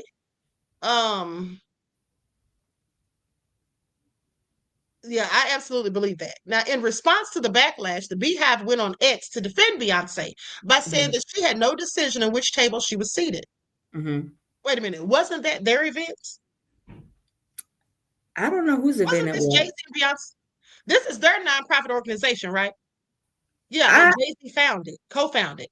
Okay. Jay-Z is a founding partner of the organization and a co-host of the event, which means he had a say about who's on the guest list. And definitely about where he sat. Yeah. Okay. So the Beehive can sit down somewhere Mm-hmm. Okay, because she clearly could have chosen where she wanted to sit. Mm-hmm. Even if her husband wasn't affiliated with it, she's Beyonce. You think that if she would have complained to somebody, said, "Hey, listen, I don't want to sit right here. Could I sit Mm-hmm. over there?" They would have made arrangements. I'm sure Yeah, they they would would let have. her sit. Yeah, Okay? they would let her sit anywhere. Yeah, the Beehive is acting delusional. Now, the pictures have left a sour taste in Black Twitter's mouths, with even a fan of Beyonce saying that Beyonce deserves all the criticism she gets for aligning herself with Trump and Kushner. Okay, well, that's how they feel about it. What do you think? Wow. I mean, with all this stuff going on, you don't know who's friends with who, how they're set up, because everybody, it seems like they're intertwined, and it's like kind of like a playbook. They're like chess checkers, moving pieces. I mean, because they said, Diddy was associated with Trump. He went and met and did this and hung out. Now they're saying, so it's just, I don't know. It's just a lot of intertwined situations going on. A But lot of these people were affiliated with Trump. When Trump was going to parties and stuff with Diddy, mhm, you don't think the other celebrities that were hanging out with him too, they need to sit down mhm, somewhere. yep. Okay, they need to sit down somewhere. Now, hold Mhm, on. D Major Skiller says any billionaire's true color is green. mhm. All right. Thank Color you of for the your dollar insight to the bill. topic. Mhm, Yes, and I agree with you, beloved. And thank you for your insight into the topic and your contribution to the channel. Peace, love, and blessings. Says just like when Obama and Trump were chatty catties at Carter's funeral. Yes. Okay, mhm, and how they looked at Kamala when she walked in the room. Did you see how they side-eyed poor Kamala when she walked in the mhm. room? And they were Yeah. sitting there laughing and kikiing it up. And I was like, wait a minute, I just thought y'all didn't like each other. And Trump Mhm. was going Yep. into you about that birth certificate. Yep. It's Okay. also so suspicious. Goodness rated both said, who cares? Everyone loves Beyonce, waiting for Jay-Z just to go away. I don't love Beyonce. I I'm don't not no love Beyonce. Beyonce fan at all. I don't love Beyonce, boo-boo. That's what Mm-mm. I don't do. Me Now, I like neither. Beyonce. Her music, she is talented. I'll say that, but I don't love Mhm. Beyonce. Yeah, no, I'm not a fan. Her Most of these like you said, celebrities, I don't love yeah, them. her Okay, her music most of is these good, but celebrities, I don't love I don't follow her. No, absolutely not. them. And you're talking about Jay-Z going somewhere? Jay-Z's not going anywhere. Why would he? He gets Mm-hmm. to have his cake and eat it too, in my opinion. Mm-hmm. And they got too much Okay. going on. They got a whole lot together all over all of these years. They got a lot of intertwining in Right. businesses and all kind of stuff, that we probably don't even know of behind the scenes. Right. Now let's talk about this Brandon man that was found hanging from a tree. Mm, Let's talk about that. Because here, yeah. I want y'all to pay attention to something. Brandon man found hanging in Vicksburg wooded area. Now, this Mm-hmm. man was found in Vicksburg, Mississippi. And Mm-hmm. this is a white man. Now, I know Mm-hmm. many people speculate that he was black. I thought he was too, honey. But I Mm-hmm. want y'all to pay attention to something. I'm going to share this so we can see this little news report. But I want y'all to pay attention to something. Yeah, I didn't see this Honestly, one. the YouTubers don't want you to know. Have you noticed how going viral on TikTok doesn't translate over to YouTube? Those stories shortly, but first, new breaking news for you at this hour. Yeah, Vicksburg police say a man was found dead hanging from a tree this afternoon. Police say the discovery was made in the woods on Washington Street near one of the casinos in Vicksburg. Captain Curtis Judge identified the victim as Corey Zucatis of Brandon. Now, police say right now the case is being classified as a death investigation. No other information released at this point. Now, here's what I want to say. You all saw how brief that report was, right? Mm-hmm. Very brief. It was 45 seconds to be exact. So with that all been said, now they gave even less details in that hanging than the one they gave at Delta State University. Now, Delta State University, they said that the coroner said that the man didn't have any broken limbs because, on social media, specifically TikTok, they're saying that the man's arms were broken. Did you know that? Oh, wow. No, I didn't even see this Yeah, they about said his arms was, yeah, they said his arms were broken and a leg. Oh, my goodness. So the coroner came out and said there was two coroners, and one of them said that he assisted his colleague, and he basically said that he didn't find any broken limbs. That's what Mm. he said. And he said, and I don't think there's any foul play. He said, I have my reasons for thinking that this was self-done. Well, here's the thing. I have my reasons for thinking you're full of ish. They know Mm-hmm. that black man didn't hang himself from no damn tree. And that's for number one. And Exactly. for number two, at the end of the day, first of all, who does that as a black person? Yeah. Who hangs Not themselves from a let tree? me just, yeah, get some rope and hang myself. No, absolutely not. Oh no. Do black people even know how to tie a noose? Mm. Oh, I let's don't find think. out. How many people in the chat? One's in the chat if you know how to tie a noose. Two's if you don't. One's in the chat if you know how to tie a noose. I want to see this. Yeah. Because I swear I don't think black people know how to tie nooses. I know I don't. Some of Me them either. probably learned in Boy Scouts or something. They were that, you probably learned, but We got some nope. I don't It's know a many. cover up. Look Nope. at all those twos. 222. That's what I thought. That's the That's twos what I to the literally four. thought. A black person does not know how to tie no damn noose. Period. No, Okay? We barely know absolutely how to not. tie a tie. Sit down somewhere. At the end Yeah. of the day. Okay? Yeah. So that's what I'm saying. So we know that you're not going to do that. Okay? Mm-hmm. Now, have you ever asked yourself, beloved, why they lynch black people by hanging them from trees? I just think it's like, a black how can I say it? Just how can I say it? Just they want to get rid of us any way they can, and then it's like a what's it called? Like almost like a humiliation ritual or something. Like if a black person does something, we're gonna show you, we're gonna hang you by a noose. Hold on. Okay. Now, with that all been said, now I'm gonna tell you why they hang black people from trees. Hold on. Specifically black men. Oh. I'm pulling it up right now. Somebody I will said start a list. for a display ornament. The God of our fathers, this is Acts, the 5th chapter, 30 through 32nd verse. Most of y'all don't know this, so I'm gonna help y'all out. I told some of y'all this morning. In the Bible, they literally tell you in more than one scripture that Jesus was hung from a tree. The Bible also tells you that Jesus is black. Now, they don't say that exactly, but the description of him, you have to know he's black. His feet look like burned brass, like as if they've been like put in a furnace. So we know that's black, right? We know it's dark brown at the very least. So here's the scripture.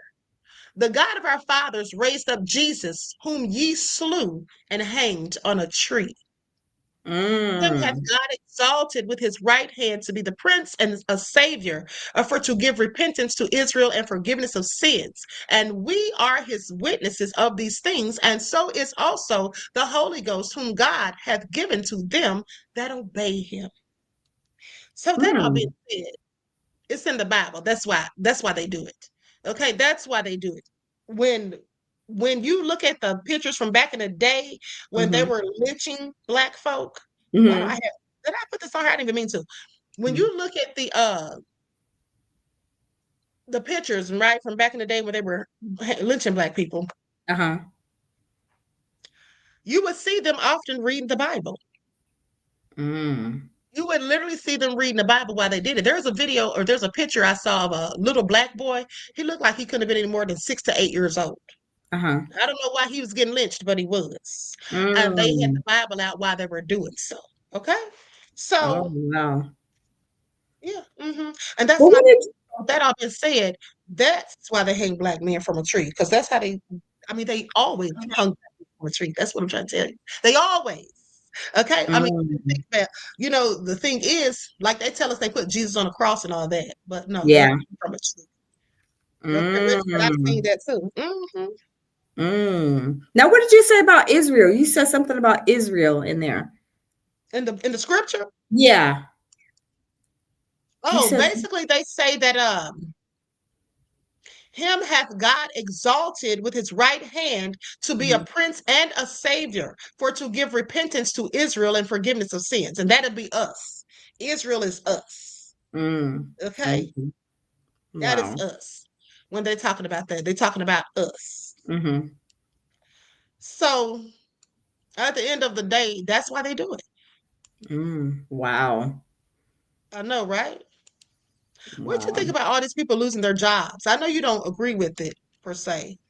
Yeah, I don't agree with it personally, but like you said, you can't let people know your social media. You don't go to work to be sharing your social media with everybody so everybody can know what you're doing. Because you be the talk of the whole the topic of conversation. Soon as something happens, they see, oh, look at her, she's over there doing this or doing that or whatever. And it's not good to share your social media, but it's not good because these things can happen. Anything that you do is reportable to your employer. Anybody can go, oh yeah, she works at XYZ. Oh, she doing this on social media. Okay, let me call over there at Walmart or JP Morgan or over here at Bank of America to make sure, because what she's doing on social media and we don't agree with it, so we're gonna call and we're gonna snatch her livelihood away because we don't like what she's saying or what he's saying. I don't agree with that at all, because everybody has a voice. Just because you don't like what my voice is saying doesn't constitute you calling my employer and snatching my job, because I'm going to have a voice just like you're going to have a voice, because you don't believe or accept what I say. You deem it as being wrong or whatever. No, absolutely not. I just don't agree with that. I do not agree with that. And they didn't made up these. Yeah, they made up these what's it called, QR codes and everything to be having people snitch on like social media people who is saying bad things, how they feel about if they're celebrating Charlie Kirk's death or whatever. Scan this QR code and give the name and their pay. I'm like, this is crazy. This is not just like I said, Charlie, he said what he wanted to say. He had every right to, and they have every right to say whatever they want to say. It's just not, I don't think it's right at all. Exactly. Reggie says they've been tracking social media accounts. Some companies make you sign a paper or ask for your links. So they wouldn't get my damn links unless I wanted to give it to them. Exactly. Here's the thing. This is what I tell my students, and I want you all to pay attention. I tell my students, first of all, don't be putting your job where you work, your place of employment, on your social media ever. And also, when you apply for jobs or you send your resume and things like that, don't ever use an email account that's attached to any of your social media if you feel you may have things on there you don't want someone to see. Exactly, because they will go Because digging. if they have your email accounts, they can find your Mhm. social media. So you just might want to use a different email account for when you're applying for jobs. Is all I'm saying. Okay, that's all I'm saying.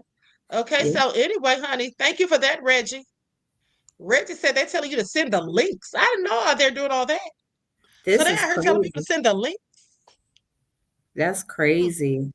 I agree. I never Yeah. gave them my social when I had some. Yeah, it's crazy. There's no way. And that should be like, how can I, that's private, My social media should be private. It shouldn't be used to weaponize me as soon as I say something or do something that you don't like.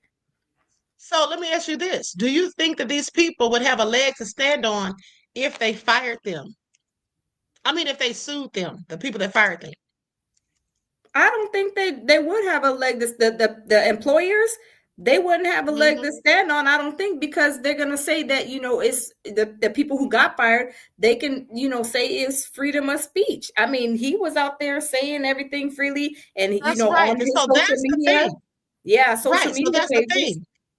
That's the Constitution. That's why I was telling somebody was debating me today, basically, and they were saying, hold on, somebody has a question on here. Look, this is an article. Somebody says, "Can I get fired over my Charlie Kirk social media post?" Okay, maybe you just shouldn't post it if you're worried.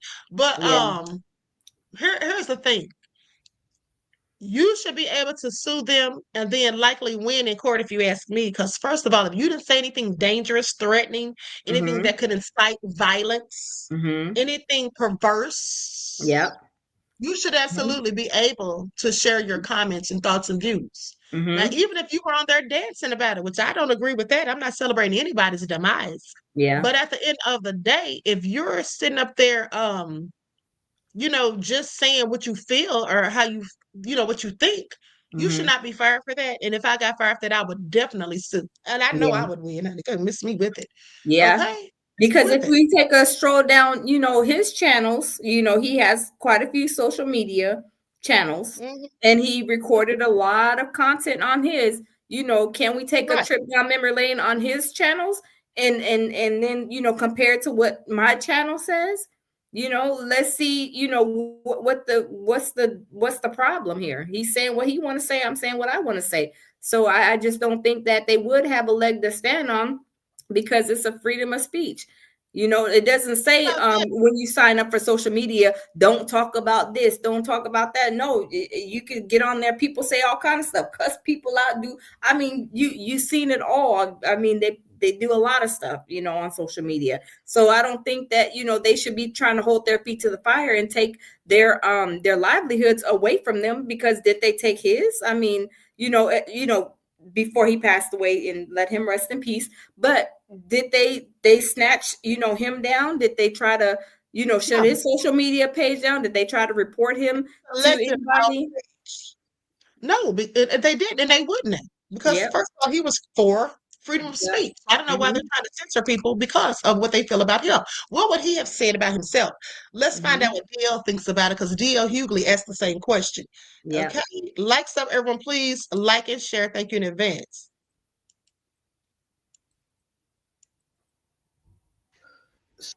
Hold on, let me put an overlay over this real quick. I almost forgot. Trying to Okay. get no copyright issues. I need all my little coins, honey. I know that's right. Every last one. Okay. So Charlie Kirk was shot yesterday at a school in Utah by obviously a white assailant, because there are 3 words that let me know instantly. I can tell you who it is, because I can tell you who it ain't. And there are 3 words that let me instantly know it wasn't a black guy, because the 3 words are Utah and at large. So how is it that in a black city, in a black district, at an HBCU, why is it that HBCUs are under attack? And I heard a comedian, I saw a comedian who I love and respect say, well, people stalking stuff on Facebook or social media. Social media, there are 41.3 million black people in this country. All of them were talking like that. And there are only roughly 285,000 people that attend HBCUs, and only 73% of them are black. So is it that you know exactly who it was, or is it that any black person will do? The truth of the matter is that in this country, no matter what happens, no matter who does it, America will find a way to point the finger at black people who are thousands of miles away. I don't know if I'm pretty sure there's not an HBCU in all of Utah. But now, because a white guy kills another white guy thousands of miles away, HBCU is under attack, and people will find a way to justify it. Yep. When they don't have nothing, we don't have nothing to do. Did they put right before Charlie got popped? Someone asked him, "Do you know how many mass shootings have happened in America in the past 10 years?" He replied, "Counting or not counting gang violence." Then pop, he was about to shift the blame for mass shootings on us. And now that is true. Do you remember that? This one? Did you see that? Right before he was killed, they asked him about how many trans shooters they think there are in America. And Oh he yeah, said I too heard. many. Yeah, I heard that one. Yeah, I heard them say Then that. they asked him about them.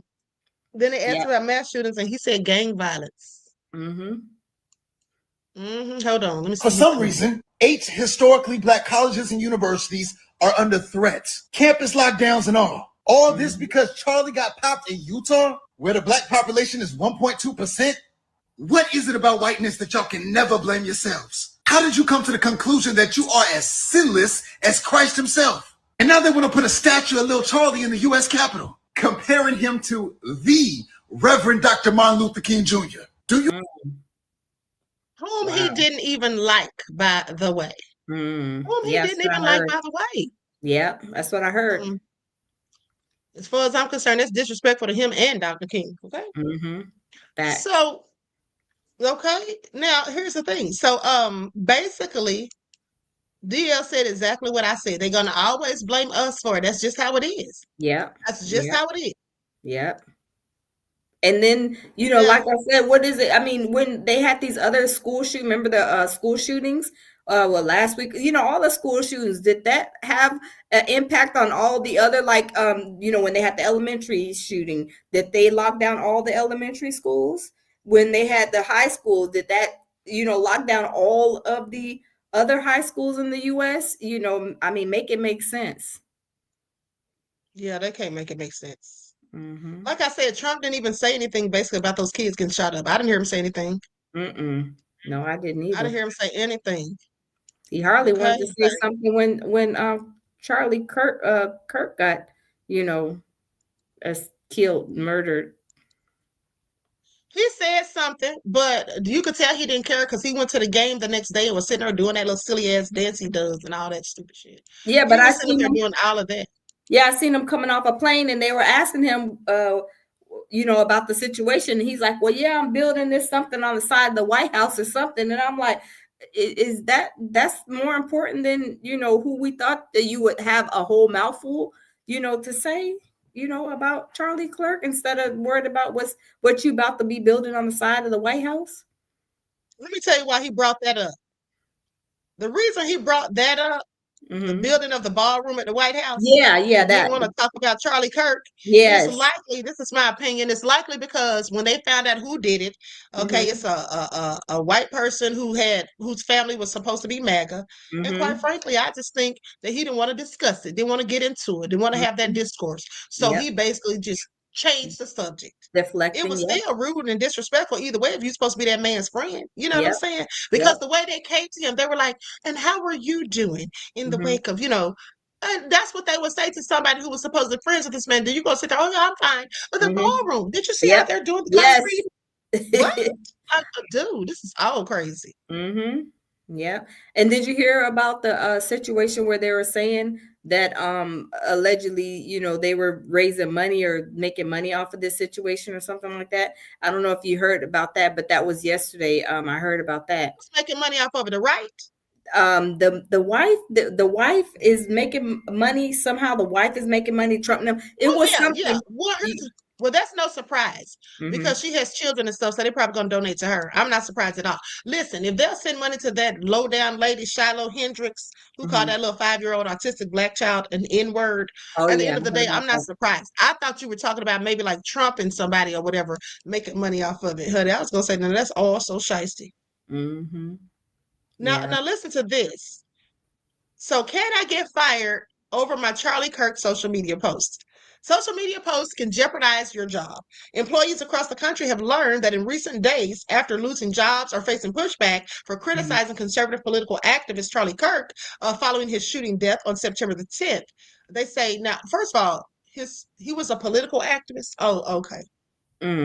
Okay, they're just trying to use the word politics. Okay. Yep. Now, in Greater Cincinnati, that includes an investor in Lucius Q. BBQ, with locations in Pendleton and Norwood, a Hamilton County judge, and a Covington deli owner. Okay, so these are all people that got fired. They said, we found the comments he made on his personal social media pages offensive, and as a result, have severed ties with him. This is what TQL Stadium, one of 2 customers who dumped Lucius Q part owner, Aaron Sharp, and caused the business to likewise sideline him. So that's what they did. Wow. And then they said the constitutional right to share your opinion, it turns out, doesn't protect your job. Okay, in every situation.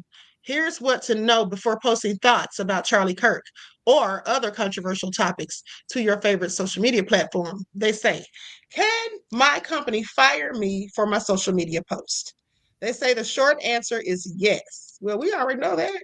If you work in the private sector. Now, if I say something that my employer is upset about, I can be disciplined, I can be terminated, and I can claim First Amendment protections. According to Jack Greener, a Cincinnati First Amendment attorney who represents the Cincinnati Enquirer. See, this is what I was telling that person today that I was debating. They were debating me, shall I say. I was just telling them the truth about Charlie, and they didn't want to hear any of it. And in Wow. fact, thought that I was just being too overly emotional and sensitive, like most Black people, so they say. Now, with that all being said, I assured them that I knew what the hell I was talking about. Maybe they don't. But at the end of the day, you know, they just didn't think he was racist. They said maybe he was an a-hole, but they said they didn't think he was racist. He just spoke what he thought was the truth. And this, then, and the third. And I said, okay, well, you know, that's your opinion. Yeah, yeah. You know what I'm saying? That's your opinion. Yeah, because At there's the end of the I mean, he has a big channel on YouTube and on TikTok with a lot of footage, and just what I seen, I was like, wow. Now, if we would have said some of the stuff he was saying, I mean, of course, look now, everybody, you know, is saying certain things, and it's like they're, you know, their jobs being taken, but you know, he could say like it's just like a one-way street with that. Now, here's what they say exactly. Most states, Ohio included, adhere to the employment at will doctrine. Employment at will. Okay, that gives employers the right to let you go at any time for any reason. Okay, so if you work for the government, say a job at City Hall or with a public university, you have the right to criticize your employer or other government entities. You have the right. Huh. That's interesting because they said with a public university. But they can't. That's instead of getting fired. But how are they gonna like? I mean, really, any employer, you know, usually you get, you know, fired from like, you know, some kind of disciplinary action, something like that. But not in what you do on your private, because I'm not on the clock when I'm over here on my TikTok or my on my social media. I guess that doesn't matter because they're gonna act like you should have been still upholding the company's, you know, ethics or whatever, morality code or who knows. But they say that if you have a job in government like City Hall or public university, you have the right to criticize your employer or other government entities. Clearly you don't, because they fired a Marine. Okay. They have fired that news reporter on Fox. Yeah. I think, or maybe he was on MSNBC. I can remember, but it was a news reporter, right?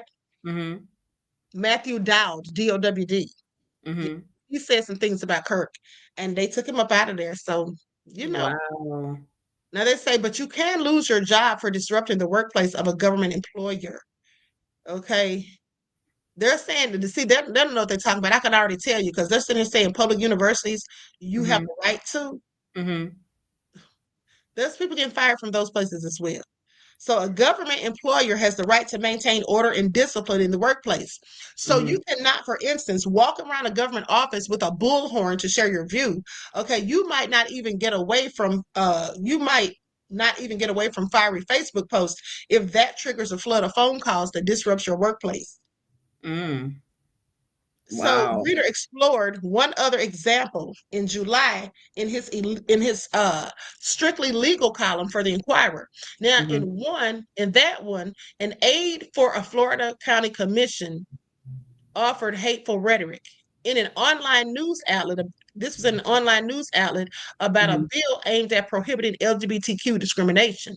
Okay, he lost his job and a subsequent lawsuit when the court ruled that the aide upset colleagues and created more work in the office with what he wrote.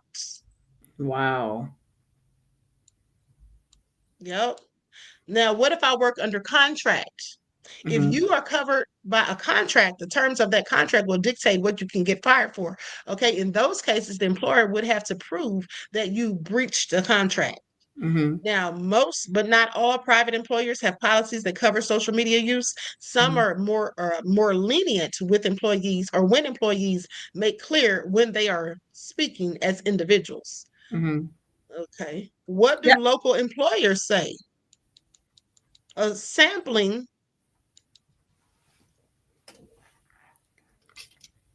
hold on. Okay, I don't know what happened. I just blocked myself out of here. Okay, did I leave off the screen? No, we're still up. Okay, because I accidentally clicked on something and took my screen off. Okay, so with that all being said, listen, people should not be out here losing their jobs. People should not be facing repercussions for just simply saying your opinion about somebody. Now, Yeah. if you're saying something dangerous or some threatening or some type of, violent rhetoric or whatever, that's totally different. See, but Mhm. to me is people are getting fired for saying things about Charlie Kirk. Some of the things that people are saying, Charlie Kirk said himself. People Mhm. are his talking points. They're saying, oh, he didn't care for empathy. Oh, he said Mhm. this, he said that. And so Mhm.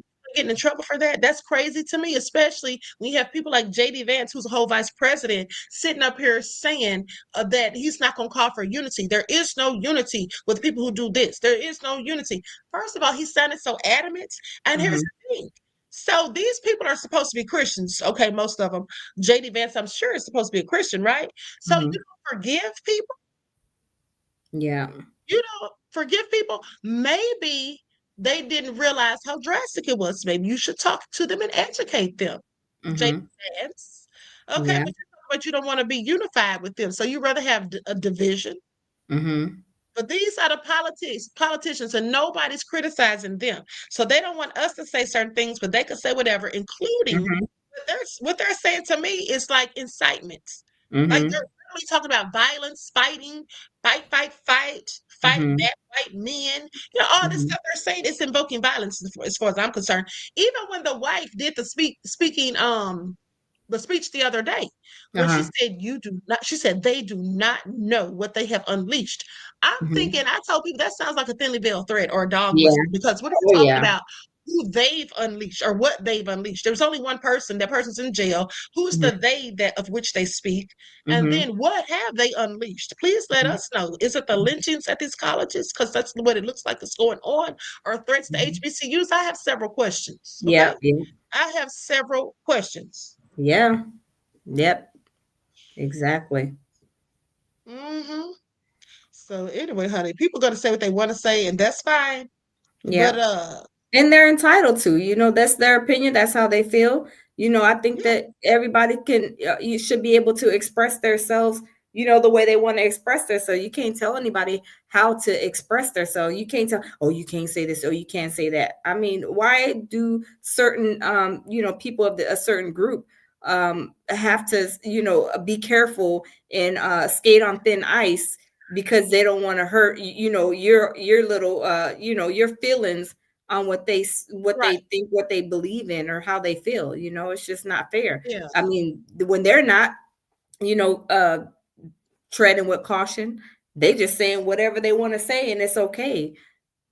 So it's just, can't now can't. here's what they say about these jobs and stuff. They say, what do local employers say? A sampling of Cincinnati employers reflects Greener's analysis of free speech protections based on their online postings. None responded to a request for comment about their policies. Yeah, see, they don't want to talk about policies because I'm sure in the policies they don't say anything about that. Mhm. Okay, they're just going to come up with whatever they want to off the cuff right now, because here's the thing. The entire Trump administration Mhm. and a bunch of these politicians on the right, they're all going in. So some of these companies, they don't Mhm. want any drama. So they're going to fire the people who do these things and say these things. And Mhm. also they don't want to be boycotted, because they were calling for a boycott of Office Depot the other day when the employees there, which I felt like the employees were wrong, if I'm just being honest, even though I didn't care Mhm. for Charlie Kirk. I felt like they were being wrong. I said they should have just done it. When the people Mhm. came there asking them to print Mhm. up pictures of Charlie so they could use it for his vigil, they told them no. They said, we don't print propaganda. How is Oh that? wow. The man is dead. They're doing a vigil. Whether we like Mhm. them or not, they were doing his Mhm. vigil. So Mhm. I feel like they should have just done it. But now fired, and now people are talking about boycotting Office Depot, because they said it wasn't just one employee who did it. It Uh-huh. was multiple people at the job that said no, they're not going to do it. I showed the video. It was like at least 3 of them Oh wow. that flat out Wow. said no. Wow. Mhm. Yep. Mm-mm-mm. Now, Yeah. did you hear about the police chief in Ackerman who was basically fired, and then the rest of the officers, many of the officers resigned? No, I didn't hear about that. Okay, let's get into it. I'm gonna share my screen so we can see this report because yeah, it's a black police chief. Hold on, let me put her picture on the screen. It's a black police chief Where at? right there in Ackerman. Oh, That's her. Ackerman. Okay. In Ackerman. So now with that all being said, we're gonna go to the video. But yeah, it's in Choctaw County. Is that in Georgia or where? No, honey. I don't know where Ackerman is exactly. It's in Choctaw Oh. County. I know that much. Hold on. Oh. Here we go. I just saw this pop up and I said, hold on, this is interesting because they said the mayor Oh, Choctaw. basically didn't. Okay. The mayor, the new mayor doesn't like her. As of this morning, Martha Carradine was not reappointed as police chief. The mayor, Lauren Carson, confirmed that decision was finalized on Thursday. Carradine remains with the police department as of this morning, but she is no longer the police chief. Carson said the town is seeking another police chief who is better qualified for the town's specific needs, specifically when dealing with narcotics. The mayor said several police officers resigned. This leaves the town again with 2 active police officers, Carradine and a second officer. However, we are told the second officer submitted their 2-week notice. Mississippi. A 2-week notice, honey. They're out of there. Wow, and left them with 2 policemen. That's in Alabama. Oh my goodness. Yep, that's what they did. They said that. They got out of there. Martha Carradine was. Yeah, they said Martha Carradine was not reappointed as police chief. Mayor Lauren Carson confirmed it. That decision was finalized on Thursday, last Thursday. Carradine remains with the police department as of Friday, but no longer the police chief. They demoted her. Carson said the town is seeking another police chief who is better qualified for the town's specific needs and specifically when dealing with narcotics. Okay, so what's the big deal with narcotics? Wow. Don't they need somebody special qualifications or something? I mean, a regular police chief can't look into it. Do they think that she's on the narcotics? Like, yeah, she's taking them and selling them instead of putting them in the what's it called, the evidence room. Okay.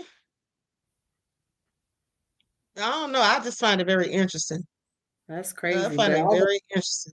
All the police, I mean, the 2 police men left after the whole police then quit.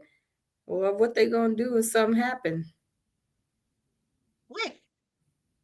Hold on. Let me go to this video right here. I think this is a TikTok about it. Hold on. I'm gonna share my screen. Okay.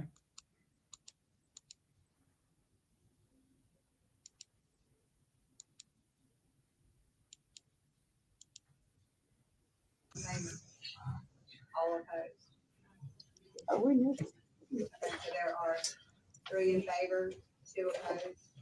It requires 4. So the veto. Oh. So with that, what is that? Yeah, but the position is vacant. Okay. You have some things that need to be taken.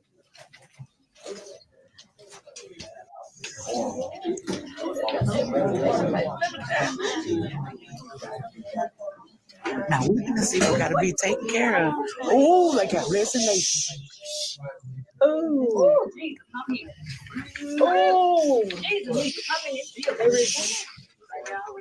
Out of order. This is resignation for Shay Whittington, part-time. This is resignation for Claire Bryan Bell, part-time, and this is resignation for Mackenzie Bryan.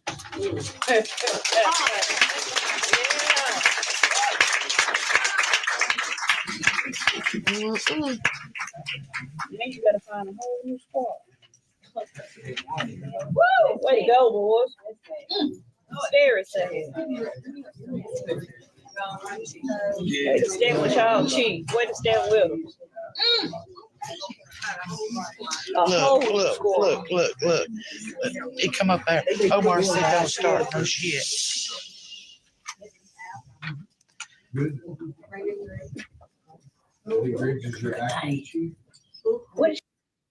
All right, so you see that, honey. So they're like, we're gonna resign, honey. We're not doing it.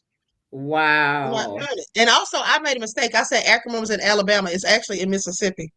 Oh, okay. But wow. It's in Mississippi. Okay, so anyway, honey, that's a way to stick together. But see, here's the thing. And that was interesting to see black people doing that, because what black people usually don't tend to do is stick together. Yeah. Yep. You get in trouble on your job if you want to and think that other black folk is going to back you 9 times out of 10. They won't. Wait, They won't. Queen. Wait, hold up, Queen. Remember when they had the second Juneteenth when they had them chairs? Remember they had them chairs in that fight? I forget where it was at, but it was over Yeah, there down in Montgomery, Alabama. Yeah, Montgomery. Yeah. Now they was handling business down there. Yeah, but we're talking about fighting. We're not talking about your work. Oh yeah, If you're yeah. at your job and you getting mistreated, discriminated against, or whatever, and you quit, black people on that job is not going to go along with you, okay? Because they need their job, they want their coins. But what they don't realize often is that if all of them just got up and walked the hell off, then y'all might get something done, because they're going to want all y'all to come back. You're right. So that's how that works. I remember watching a video years ago. I reported on this story. It was a Mexican guy who got fired from his job that morning, and every Mexican in there walked off that damn job. Oh wow. But they stick together. They always stick together. That's how you're supposed to do. Yeah, no that's matter how you're what. supposed to do. But like somebody said the other day, a lot of times black people would rather die than stick together. Yeah. Okay. Because I can guarantee you right now, with all this stuff they have going on and they're sparking these racial tensions and all that, if something really pop off, who's gonna do what? Yeah. Who's going to do what? And then Elon Musk, let's talk about him for a second. Because Elon Musk was sitting up there the other day talking all that greasy stuff, talking about fight back or die or whatever crazy stuff he was saying. Elon Musk, please sit down somewhere, sir, because if anything pops off, I promise you, he's not going to be on the front lines, the middle lines, the side lines, the back lines. It's not going to be there. But I thought he's going to be hiding in a bunker. I thought that he's going to be hiding in a bunker. Yeah, I thought him and Trump are no longer friends. No, they're not. But he still is part of the right. Yeah. Just because he don't like Trump, he's still a Republican. Yeah. You know I thought they completely, because I haven't heard anything much. Charlie Kirk. He actually likes Charlie Kirk. Oh, wow. Now, listen to this. So here's what they go on to say. At the University of Cincinnati, a public entity, employees must protect the privacy of students and health information, right? Adhere to other laws and reflect UC brand identification policies, its social media policies, and staff must have an okay from the university communications department to represent the university on any social media site. The policy does not address personal use of social media. Now, I want you to think about that, because that's what I'm talking about. See, how are you going to check somebody for what they said while they're off duty on their own personal social media? That's what I said. They have nothing to do when they're at home or on vacation or wherever. They're not up under the four corners of their employer. What does that have to do with you with being at work? It doesn't. If I'm over there on the beach and I'm talking about whatever I want to talk about, I want to turn my phone and record a TikTok or whatever and post it. Why should I be in trouble with my job for what I said while I was on vacation? Probably not even in the same city or state. Somebody said Elon said he'll have robots fighting for him. Okay. Yeah, he will. He have his little son fighting for him. His little son went in on Trump that day. Now they say employees of Cincinnati-based consumer goods giant Procter & Gamble company must also know the laws that govern social media use. Now, its policy, this is what its policy says. Saying whether using social media for work or personal purposes, if we could boil down our policy into two key points, they are: number one, use good judgment, and number two, follow our policy into two key points. Okay, they are: one, use good judgment, okay, and follow our purpose, values, and principles in all applicable laws. That's what they say. Now, Cincinnati-based grocery giant Kroger makes clear that employees cannot post non-public information. Its online policy of business ethics says, which does not address social media posts, but they say associates should not, under any circumstances, disclose trade secrets, even after leaving employment with Kroger. Well, that makes sense. GE's aerospace Aerospace's community social media policy calls for respectful discourse, noting that the Avondale-based company accepts even critical comments on its social media pages, so long as they're not racist, sexist, or threatening. The online policy does not lay out social media exceptions, or I'm sorry, expectations for employees, however. See, that's where you get them right there on the technicalities. That's why some of these people that got fired, they could absolutely sue them and win. If that was Yeah. your previous policy, you can't just make it up on the fly because that's how you feel, right? And even if Yep. you live in a right to fire states, okay, which many states are, you can still sue them and win because here's the thing: a company is not supposed to ever fire you in retaliation for Yep. anything. Yep. That's what they're not supposed to do. And a lot Yeah. of people don't know that. So some of those people need to march right down to the EEOC and tell them what happened. And then, they have to do an investigation or whatever. And then if they give you a letter to sue or give you the right to sue, then now they say in its social media guidance, Inquirer publisher Gannett Company encourages staff to use social media to engage with their communities and support news gathering. Okay, staffers are encouraged to establish separate professional and personal accounts and avoid sharing opinions that could harm their credibility as journalists. Now that's smart because they're telling you, okay, what you should or should not do at Inquirer publisher Gannett Company. Okay, so that's different. If they've already told you the rules, like we don't want you doing this, we don't want you doing this, and Yeah. then you do it. Now, let me say this. You saw that black girl who got arrested at the school, right? Yes. Oh yeah. Now, what did you think about her behavior? Her behavior was a little bit, the young kids, we got to think the young kids, the young adults or whatever, however you want to call it, the young kids at that age, they're going to do and say all kind of crazy stuff, but she still had the right to say how she felt about it, whether she's dancing, whether, however she's expressing Right. Now, herself. I agree. Yeah. But here's the thing. Here's the thing. First of all, I thought it was silly of her to be engaging them in the first place. Yeah. She saw that guy with a poster, with a poster board saying RIP to Charlie Kirk. And he had on a Trump hat, right? Yeah. That's his prerogative. That was not her business. I don't know why she was bothered enough because she started that with them, supposedly. Yeah. She said something to him about the sign and the hat. And then when they started saying something back, and then she's like talking about reparations, and one of them told her, you don't deserve them.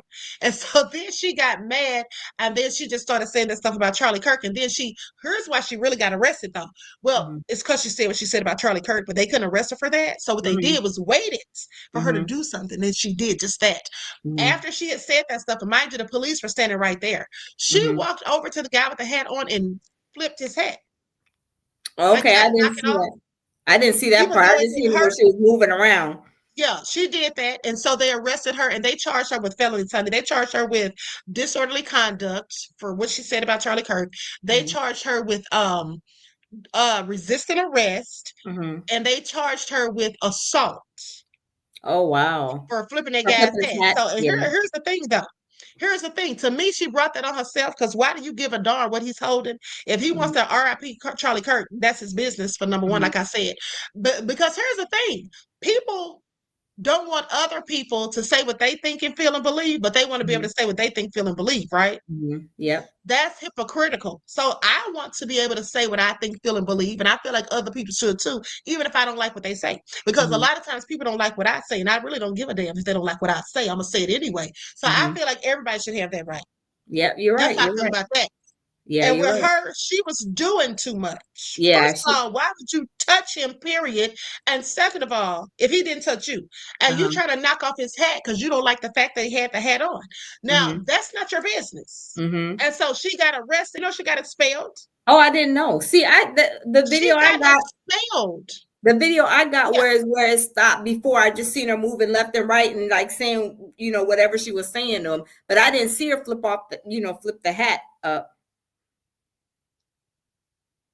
So she's wrong. She's wrong for that. Because once you start putting hands, touching somebody else, that's a no-go, period, point blank. You're wrong. Yes, you're wrong. You can say whatever, but when you start putting your hands or touching somebody, then, it falls into a different whole different type of situation. Right. Mm-hmm. Right, exactly. Mama Joseph said, Queen, if they take the case to court and the judge happens to be a MAGA judge, they'll throw the case out. MAGA judges don't follow the same rules. Well, here's the thing. It might not be up to the judge. They might have a jury, and a jury consists of 12 people. Some of them might be MAGA. Some of them might not. Yeah. That's how that can go. That's true. That's how that can go, honey. I'd sue their ass anyway. Okay, win, Yeah. lose, or draw. That's Yeah. what I would do. Yeah. All right, that's exactly what I would do, especially if I felt like I was done dirty, please. I'm very litigious. I'm gonna sue you anyway, just off the rip. That's just how Yeah. that goes.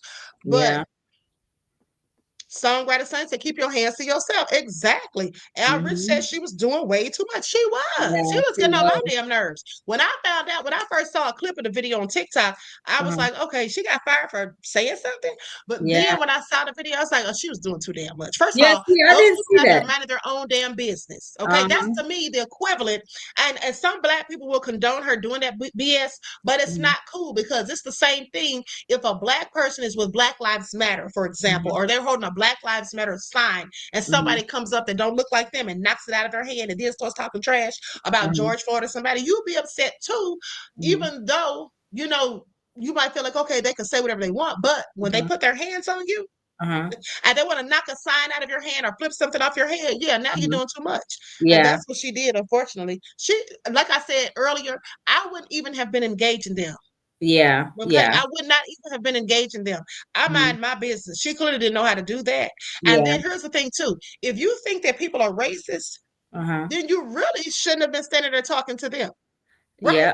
Right. If you felt Absolutely. like You they were should have just, racist, yeah, you should have just mind your business and went on home or wherever you were going to your next class and not put your hands on somebody. Because, like I said, you can say whatever you want to say. You know, true indeed. You know, you should be entitled to that. However, when you start touching somebody's, even if you grab their book bag or something, you know, putting your hands on anybody any kind of way is a whole, like I said, a whole different situation, whole different ball game. Mel said she forced the hand. Reggie said she looked stupid. I was embarrassed because she did everything you don't do. Wow, I was trying to go back and find it because I was like, I did not see that part. Earlier. Hold on, let me see if I still have it. I showed it earlier this morning because I was cracking up. I'm like, girl, you are doing way too much at the end of the day. My thing is live and let live. Yeah. Okay. Whoever somebody wants to celebrate, it's none of my business. Even what people think about me behind my back, it's none of my business. I always tell people that. I don't give a damn what you say behind my business. I mean behind my back. Facts. But yeah, I didn't see. I want to see her take that hat off because I just seen her moving side to side, like she was like, you know, take it off. She slapped it. She like flipped it softly. But I'm telling you, that was just enough. Yes. Okay, yes. that was just enough for them to do what they wanted to do. Yes. Because now you put your hands on. They already wanted to do something, in my opinion, when they saw that she had was doing that little dance about Charlie Kirk when that stuff she was saying. Yeah, yeah. Here it is, right here. Yeah, here it is. I knew I had it. I'm about to share the video. Okay. And you got to hear the man reporting, honey. He's so dramatic. Anger erupted and all this stuff. He's been so overly dramatic. Oh, wow. Anger erupted at Texas Tech University. The 18-year-old student, Cameron Gissel Booker, was arrested for making vicious remarks at a vigil held for the recently deceased Charlie Kirk. She was photographed dancing on campus, mocking the death of Charlie Kirk.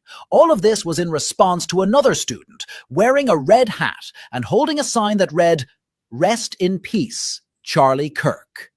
After she had made fun of him, she decided to approach him while the police were standing by. She took off the hat from his head. Arrested for this behavior. She was released on a $200 bail. The Texas Tech University promptly dismissed her, with state leaders, including Governor Greg Abbott, supporting this decision, stating that her behavior violated the values of the university. This reminds us that when freedom of speech becomes harassment, there are boundaries. What do you think? Should universities act faster in such situations, or will we face the risk of being scrutinized? Please share your views below. Oh, see, I didn't see that part where she flipped that hat right up. I mean, pop, you know. Yeah. Yeah, because they couldn't have just arrested her for just doing that little dance or whatever. They could do Yeah, that. But that she clearly brought that on herself. sure Okay. did. Mm-hmm. She brought that on herself. Just doing too much. Mind your business, the business that pays you. Like those Mm-hmm. people weren't bothering her, so why does she want to bother them? You know what I'm saying? Exactly. And one thing I try never to do is carry myself in the same manner of the people that I don't Mm-hmm. respect. Yeah. I don't respect racist people, so I Mm-hmm. don't want to be like them. Mm-hmm. Okay? I don't want to be Exactly. like them. And here's the thing. Here's the thing somebody said. Reggie said she looked messy. Yeah, she was being messy. Reality Mm-hmm. check said her who did she harass? She harassed that dude when she hit his hat. Mm-hmm. See, she She could sit popped there his and say hat. what she wanted to say, but you're flipping that man's hat. You have no business putting your hands on him. Yep. She You have took no it. business. Kept her hands Right? to The first they herself. acting a straight fool. Mm-hmm. Yep. Now, here's the thing that me and somebody were talking about earlier, right? Mm-hmm. So somebody was saying that they were saying that, some people feel like Charlie Kirk wasn't racist. Some people feel like he was. But the people who say that he wasn't, they'll bring up stuff like, oh, Candace Owens was his friend, and then somebody say, oh, he had a little black baby in the camera and all this and that. Okay, Mm-hmm. so that don't mean anything to me. Mm-hmm. The slave owners had slaves living on their property. Some of Yep. them had sex with their slaves and had children Yep. with them. Those children were born into slavery just like the rest at the Yep. end of the day. That means Mm-hmm. nothing to me. And then Mm-hmm. here's another thing too. Uh one of my friends was basically telling me also that they feel like if somebody's actually racist, because they were saying, do I think Trump is racist? And I said, yes, absolutely, beyond a shadow of a doubt. And they Mm-hmm. said, well, I don't know if he's racist or just an opportunist. They Mm-hmm. said because Trump seems to cater to people who have money or people Mm-hmm. he can get something out of. They said if Yep. black people were in charge and in power, they think Mm-hmm. that Trump would try to get in good with us. Mm-hmm. I said, you know what? He probably would, but that Mm-hmm. don't mean he's not racist. Yeah. Yep. That don't mean You're it's right. not racist. You're Here's right. the thing, because here's why. First of all, well, this is what their point was. They said that a person who's really racist, Mm-hmm. they said a real racist, and I Mm-hmm. said they're all real racists. There's no such thing as a fake racist. Anybody that's Mm-hmm. racist is a real racist. Mm-hmm. Okay. But they said a real racist, if they were like sick or something and they needed an organ transplant, they Mm-hmm. would rather die than to get an organ transplant from a black person. I said, no, Wow. absolutely not. Oh, Absolutely not. wow. Oh, Okay, wow. that's So they rather false. die than to That's accept. false. Hold on. When our ancestors got eaten, Mm. when our ancestors had to lie down on the floor in front of the slave owner so he could put his feet on them, so Mm-hmm. he could try to get them to draw out the arthritis from his aching joints or the pain that he was feeling, Mm-hmm. or this is the real one right here. I always thought it never made any sense that they didn't want us drinking out of their water fountains, Mm-hmm. but you wanted black women to breastfeed their babies. Mm-hmm. Yeah. So you don't want me to put my lips on your water But the because you baby. think that my saliva or my germs might still be there when you Mm-hmm. go to get a sip, even though it's different water coming up, but make Mm-hmm. it make sense. But you want a black woman to take her breast and breastfeed your child, the milk from them, and then Mm-hmm. you're gonna kiss that child. See how it makes no sense? Mm-hmm. Yeah. You see how that makes no sense? Going See in how reverse. Yeah. racism is so stupid? It's like, how does Mm-hmm. it make any sense? All right, Exactly. make it all make sense. So that's why I said, honey, just because you smile and kiki with black folk or whatever you might Mm-hmm. do with them, that doesn't mean you're not racist. Mm-hmm. That That's does true. not mean that. There's people who are married to black people that's racist.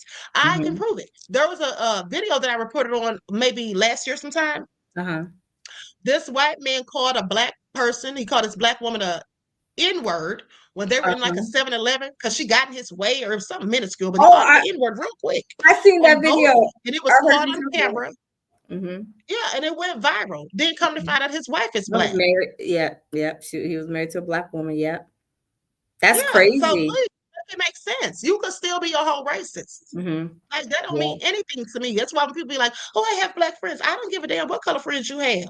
Mm-hmm. That doesn't Yeah. mean you're not racist. Yeah. That's not what that means to me. Okay, Mm-hmm. at the end of the day. Yeah. That's right. Reality check said it happens all the time. Exactly. Reality checkup. Mm-hmm. Okay.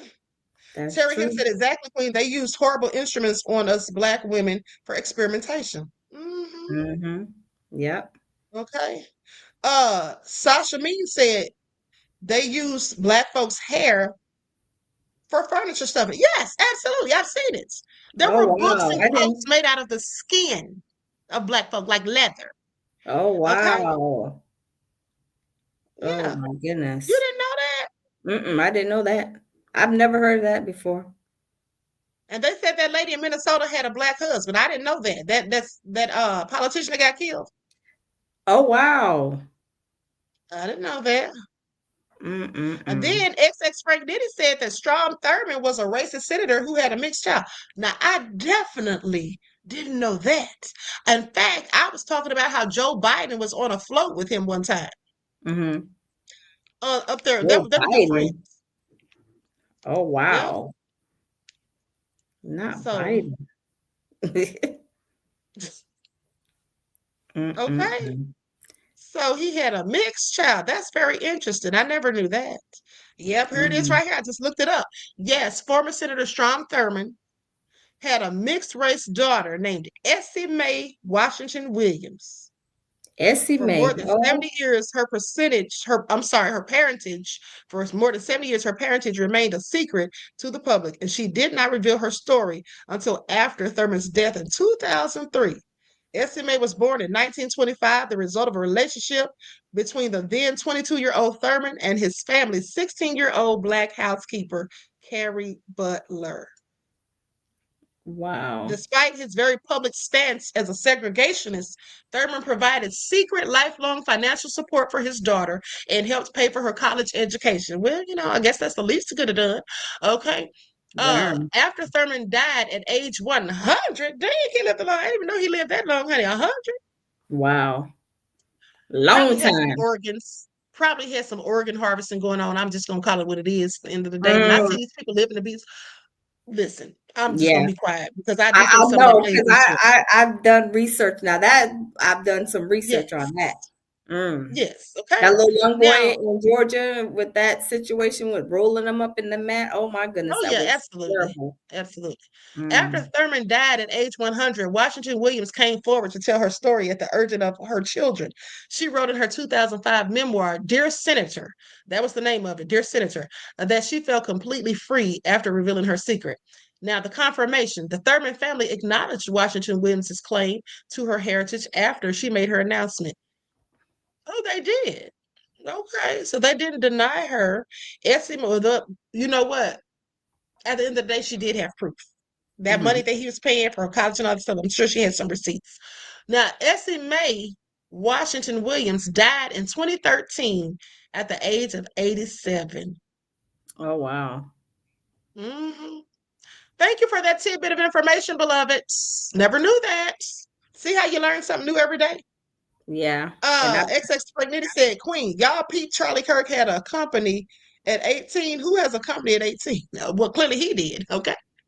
If oh you have wow. money like that, if you have money like that, I guess you could. A company at Okay, so 18. Wow. right. How does this keep getting on the screen? Am I putting this on here? When I click off of something, I think it just pops up. Okay. I put it up there all the time when I'm on here by myself. But Oh. mm-hmm. So that being said, we're gonna close out in a second. We've been over 2 hours. Wow. Okay. One box said Queen. Uh I think I'ma be a warlocks on that ass. I think I'ma be a hold on. I think I'ma be a warlocks on the ass. Who is AHMA?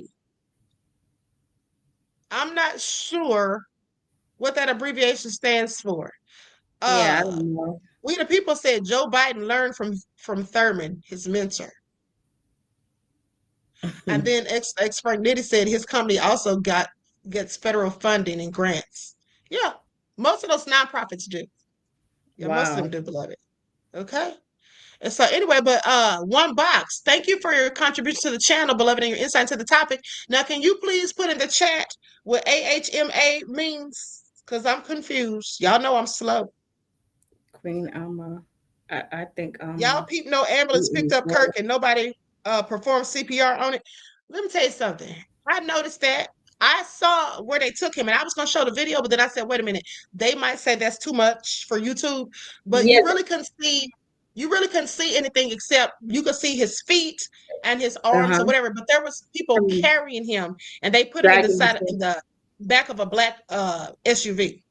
Oh And they wow. probably did that because they knew they didn't have time to get him to the hospital. But he was dead probably in seconds. Not Yeah. seconds, probably at least in a few minutes. In the after. neck, because they probably hit that main artery. Well, they did. I had told people the day that it happened. I told them they either hit him in the carotid artery or the jugular vein, and it was the jugular vein. I mean, when I saw that blood coming out like Kool-Aid, I knew that's exactly. He's gone. There's no way. There's no surviving that. I knew it. I knew it. Oh, I just remember they were, carrying him. I didn't see. I need to go back and look and see the actual, where it actually happened. I just remember them kind of dragging him, to get him. Mm-hmm. That's crazy. Out of 2,000-3,000 people, that's wow. And then here's the thing. They said nobody gave him CPR, but would that even work with that big hole that was in his neck? I wouldn't think so, because I mean, once that that was gonna do anything. Yeah, once that's already been hit and kind of like as disrupted, is no way that would have even helped. I wouldn't imagine. I mean, I'm not no doctor, but I wouldn't believe that was like an instant. Hold on. They say him and George Floyd have the same birthday. I know you lying. Let me see. Oh wow.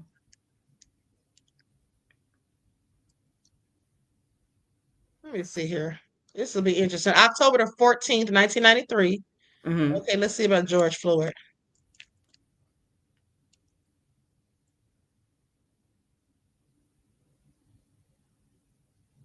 On the same day the city declared. Hold on. Why did this come up? Hold on. I put in George Floyd's birthday, and they put up the day that they declared as George Floyd Day. I didn't even know they had declared a George Floyd Day.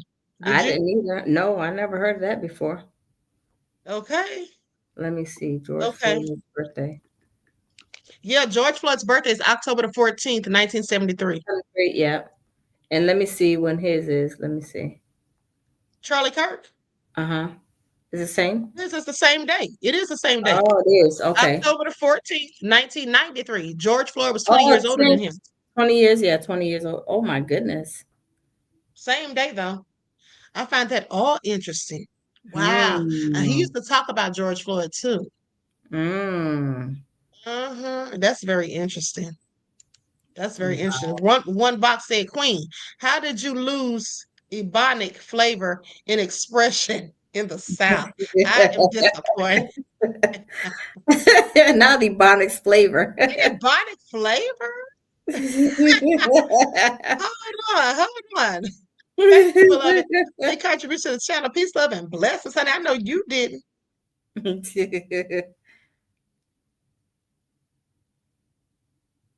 Oh, one box is the one that said. Oh, okay. So you said. So you're basically saying, Queen. I think Amma. Is that what that's supposed to be? Amma. Yeah, I think warlock on that. It looks like. To be honest with you, I was kind of confused because it looks like my name. AHMA is the beginning of my name. So I was like, wait a minute, what you trying to put Ahmadiyah? Just put, you know what I'm saying? So anyway, I told y'all I'm slow. Get over it. Okay, Reality Checker said there's a video out there shows how they can show a neck wound in the movies and how they can make it look real. Now y'all putting on Koofy. Now y'all putting on the tinfoil koofies. Okay, I didn't have time for this. Y'all love conspiracy theories. Yeah. Okay. Because I heard some people say that they going down the conspiracy rabbit hole with this, because they got a lot of questions. Right, and then here's what they said too. XX Frank Nitty just said they found the killer 33 hours later. Okay, I see where you're going. I see where you're going, honey. That's 33. You know what? Now you got me thinking, because I already felt like it was something shady. But y'all know, I felt like it was something shady going on. I already told you I thought it's an inside job and still think it. Okay, so but that 33, now you really got me interested. Wow. What's that book go down a rabbit hole real quick. Yeah, what is that book they were talking about when what's the guy on the Cosby Show when he passed away, Malcolm Jamal Warner, and then they were doing those. I don't know if you've seen there was one channel on here was doing some numbers like this, certain things mean certain things or whatever. But I mean, I don't know. I don't know. Yeah, it's gematria. Yeah, gematria. Mm-hmm. Yeah. So yeah. Hold on, here it is right here. The ritual sacrifice of Charlie, unveiling the Masonic. That's what somebody posted 3 days ago. Wow. After the 33-hour, I'm still gonna say y'all conspiracy theorists for that part. Wow. Hold on, let me see something. Hold on. I'm gonna have to delve into this tonight, and then I'll get back to you guys in the morning for your morning wake up call. Okay, I'll see what I can find out. Yeah. Now, hold on. It says Mason chapter of TPUSA responds following assassination of right-wing influencer Charlie Kirk. Mason, members of the college Republicans, they were joined by Mason's chapter of Turning Point USA Wednesday evening for their weekly meeting held in the basement of the Fairfax Republican headquarters. About a dozen students attended the roughly hour-long discussion the same day that right-wing political activist Charlie Kirk was shot and killed during an event at the Utah Valley University. Kirk, 31, was the founder of Turning Point USA, a popular figure. We know all that. So let me see what they're saying here. The left just hates us and wants us dead. That's what one of the audience members said during the meeting. No, they Oh wow. The left don't want y'all dead. It sounds like y'all Absolutely want them. not. That's what it sounds like. Because y'all the ones keep talking about death and war and fight and revenge. You know what I'm saying? All that It just sounds terrible to me stuff. retaliation, avenging. This is what is coming from the right, not the left. That's just my opinion. Mm-hmm. And then here's what they say. Listen to this. The news hit hard, said Xavier Quiroga, the internal president of college Republicans at GMU, who described Kirk as a personal inspiration. Members expressed both grief and anger over the killing, with some cautioning of the potential that this incident could further divide people. They say this should be a time of political unity. Yeah, it should. But your president's not calling for it, and neither is your vice president. J.D. Vance sat there and literally said, I can't unify with somebody. That's what he was saying. But he's supposed to be a Christian, is he not? So you can't forgive people. You can't look past their flaws to see the good parts of them. So that's what I'm talking about, selective outrage. So they say, this should be a time of political unity. This is what chapter president Blake Reed said. Others, however, were eager to place blame on cultural Marxists and deranged leftists. It's amazing to me how these people really are delusional. Like they literally can't take any accountability. Yeah. They cannot take any accountability. So they're really blaming this on deranged leftists when the shooter was not a leftist. Yeah. Yeah. The shooter was raised by right wing. How are y'all going to sit? They say he never voted. But how are y'all going to sit here and say deranged leftists? And then they tried to say that things that the leftists were saying about them, calling them Yahtzees and all that kind of stuff, that's why this could have happened. Maybe it happened because, like I said earlier, some people didn't like what his message was, even though he had a right to have his own message. So anyway, they say the left just hates us and wants us dead. One member of the audience said during the meeting, the shooting led to an outpouring of condolence messages from former and current political leaders, including President Donald Trump, former President Barack Obama, and former Vice President Kamala Harris. Here at Mason Reed also expressed grief, stating that it was a shame. I was really hoping to bring Mr. Kirk to campus. Yeah. Wow. I could say, yeah. it's whew. I know, right? But what really, like, when I was listening to Candace, the first like maybe 20 minutes of that of her talking about Charlie and how she's saying that, the things that she said, that was really, it wasn't really shocking, but it was like, sometimes when you sign up for these programs, sometimes there's no coming back to, after a certain, I guess, extent. They want you to do this, they want you to do that, and if you buck their system, it's gonna be some problems. And that's how I felt Candace, was saying when she was, explaining, the situation. And then when she was feeling, some type of way about BB. I was like, wow. And it just, sometimes you sign up for things and then you don't want to do it no more. She's, did mention about, he wanted to take custody of himself. I'm like, well, who got custody? Who had custody of him? Of course, thinking that, he didn't sign up for something that he didn't want to do no more. And sound like he kind of, was pushing back and they weren't, hearing it. So that's why, she's putting out her message that, it was who she thinks it is that, did this or whatever, which, she's entitled to her opinion. She was close with him, seemed like they was like BFFs. So yeah, it's a lot. So here's the thing.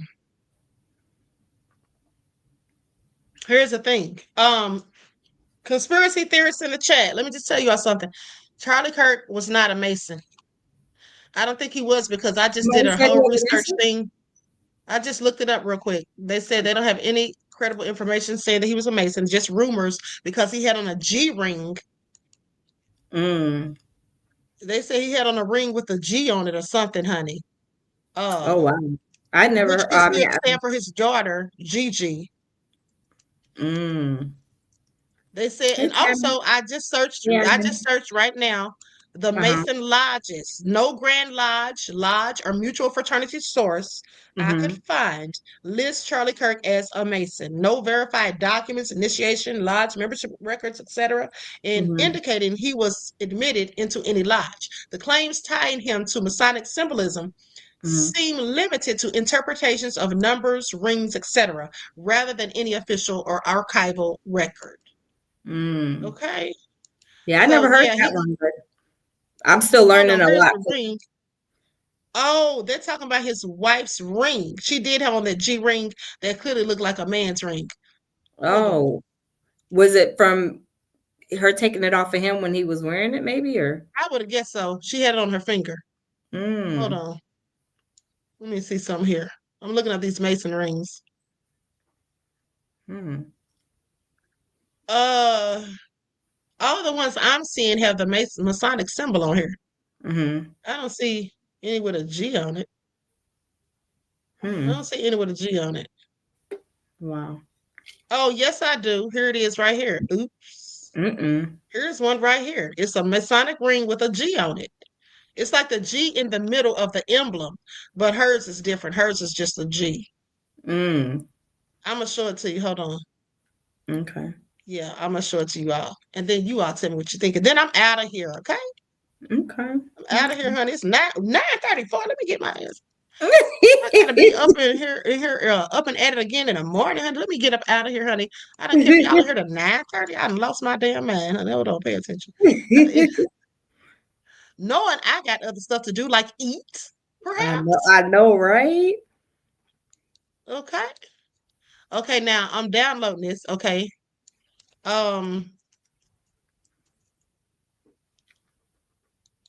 Okay, hold on. Now let me pull up Charlie. Tammy said she had a ring on her finger at his funeral. Wait, they already had his funeral? No, that wasn't his funeral. Okay, okay. That was just her doing a video. I saw the ring. I'm about to show you the ring right now, but it was not a Mason ring. That's the point. But here's the Mason ring.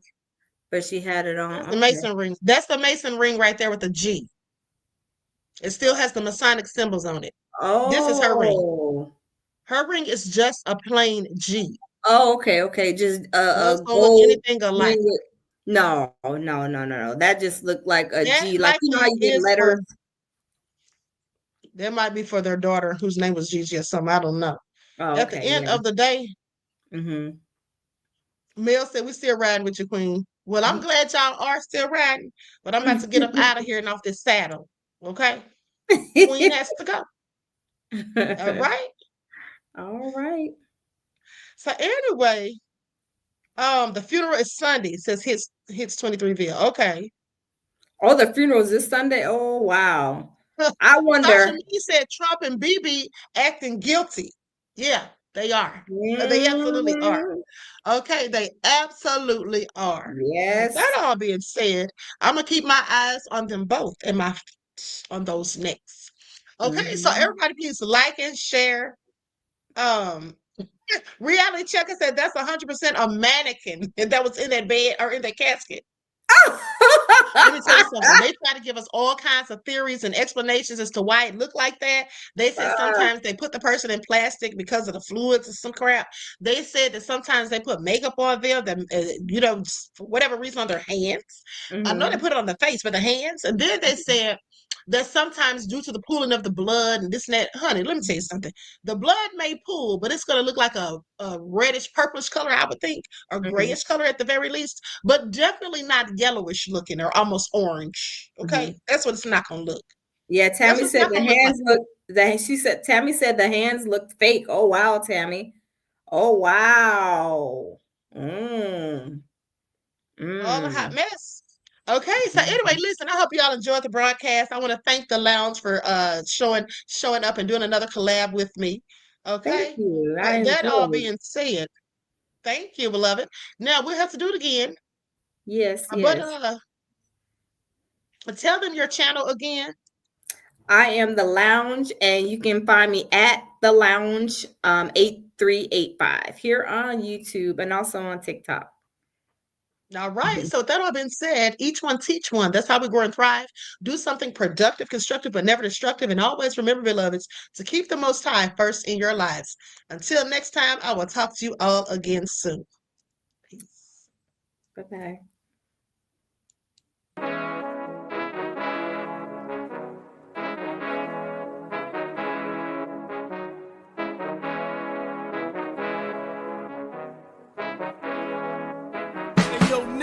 With that gold all in my skin, God all in my blood, kings all in my circle. You touch one of mine and you're done. They show no love for the queen. Why you hating on me? Is it cause I'm free and I got Malcolm X in my jeans? I got dreams like King Luther, shed blood like Kunta. You ain't helping my people, I ain't got nothing to say to ya. I want all the smoke like hookah.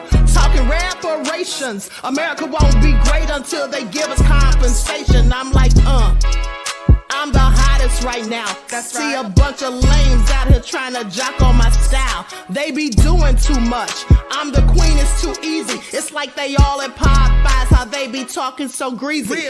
I just sit back and laugh while these haters get madder. So nefarious how they don't want my pockets with cheddar. I tell them they can do better.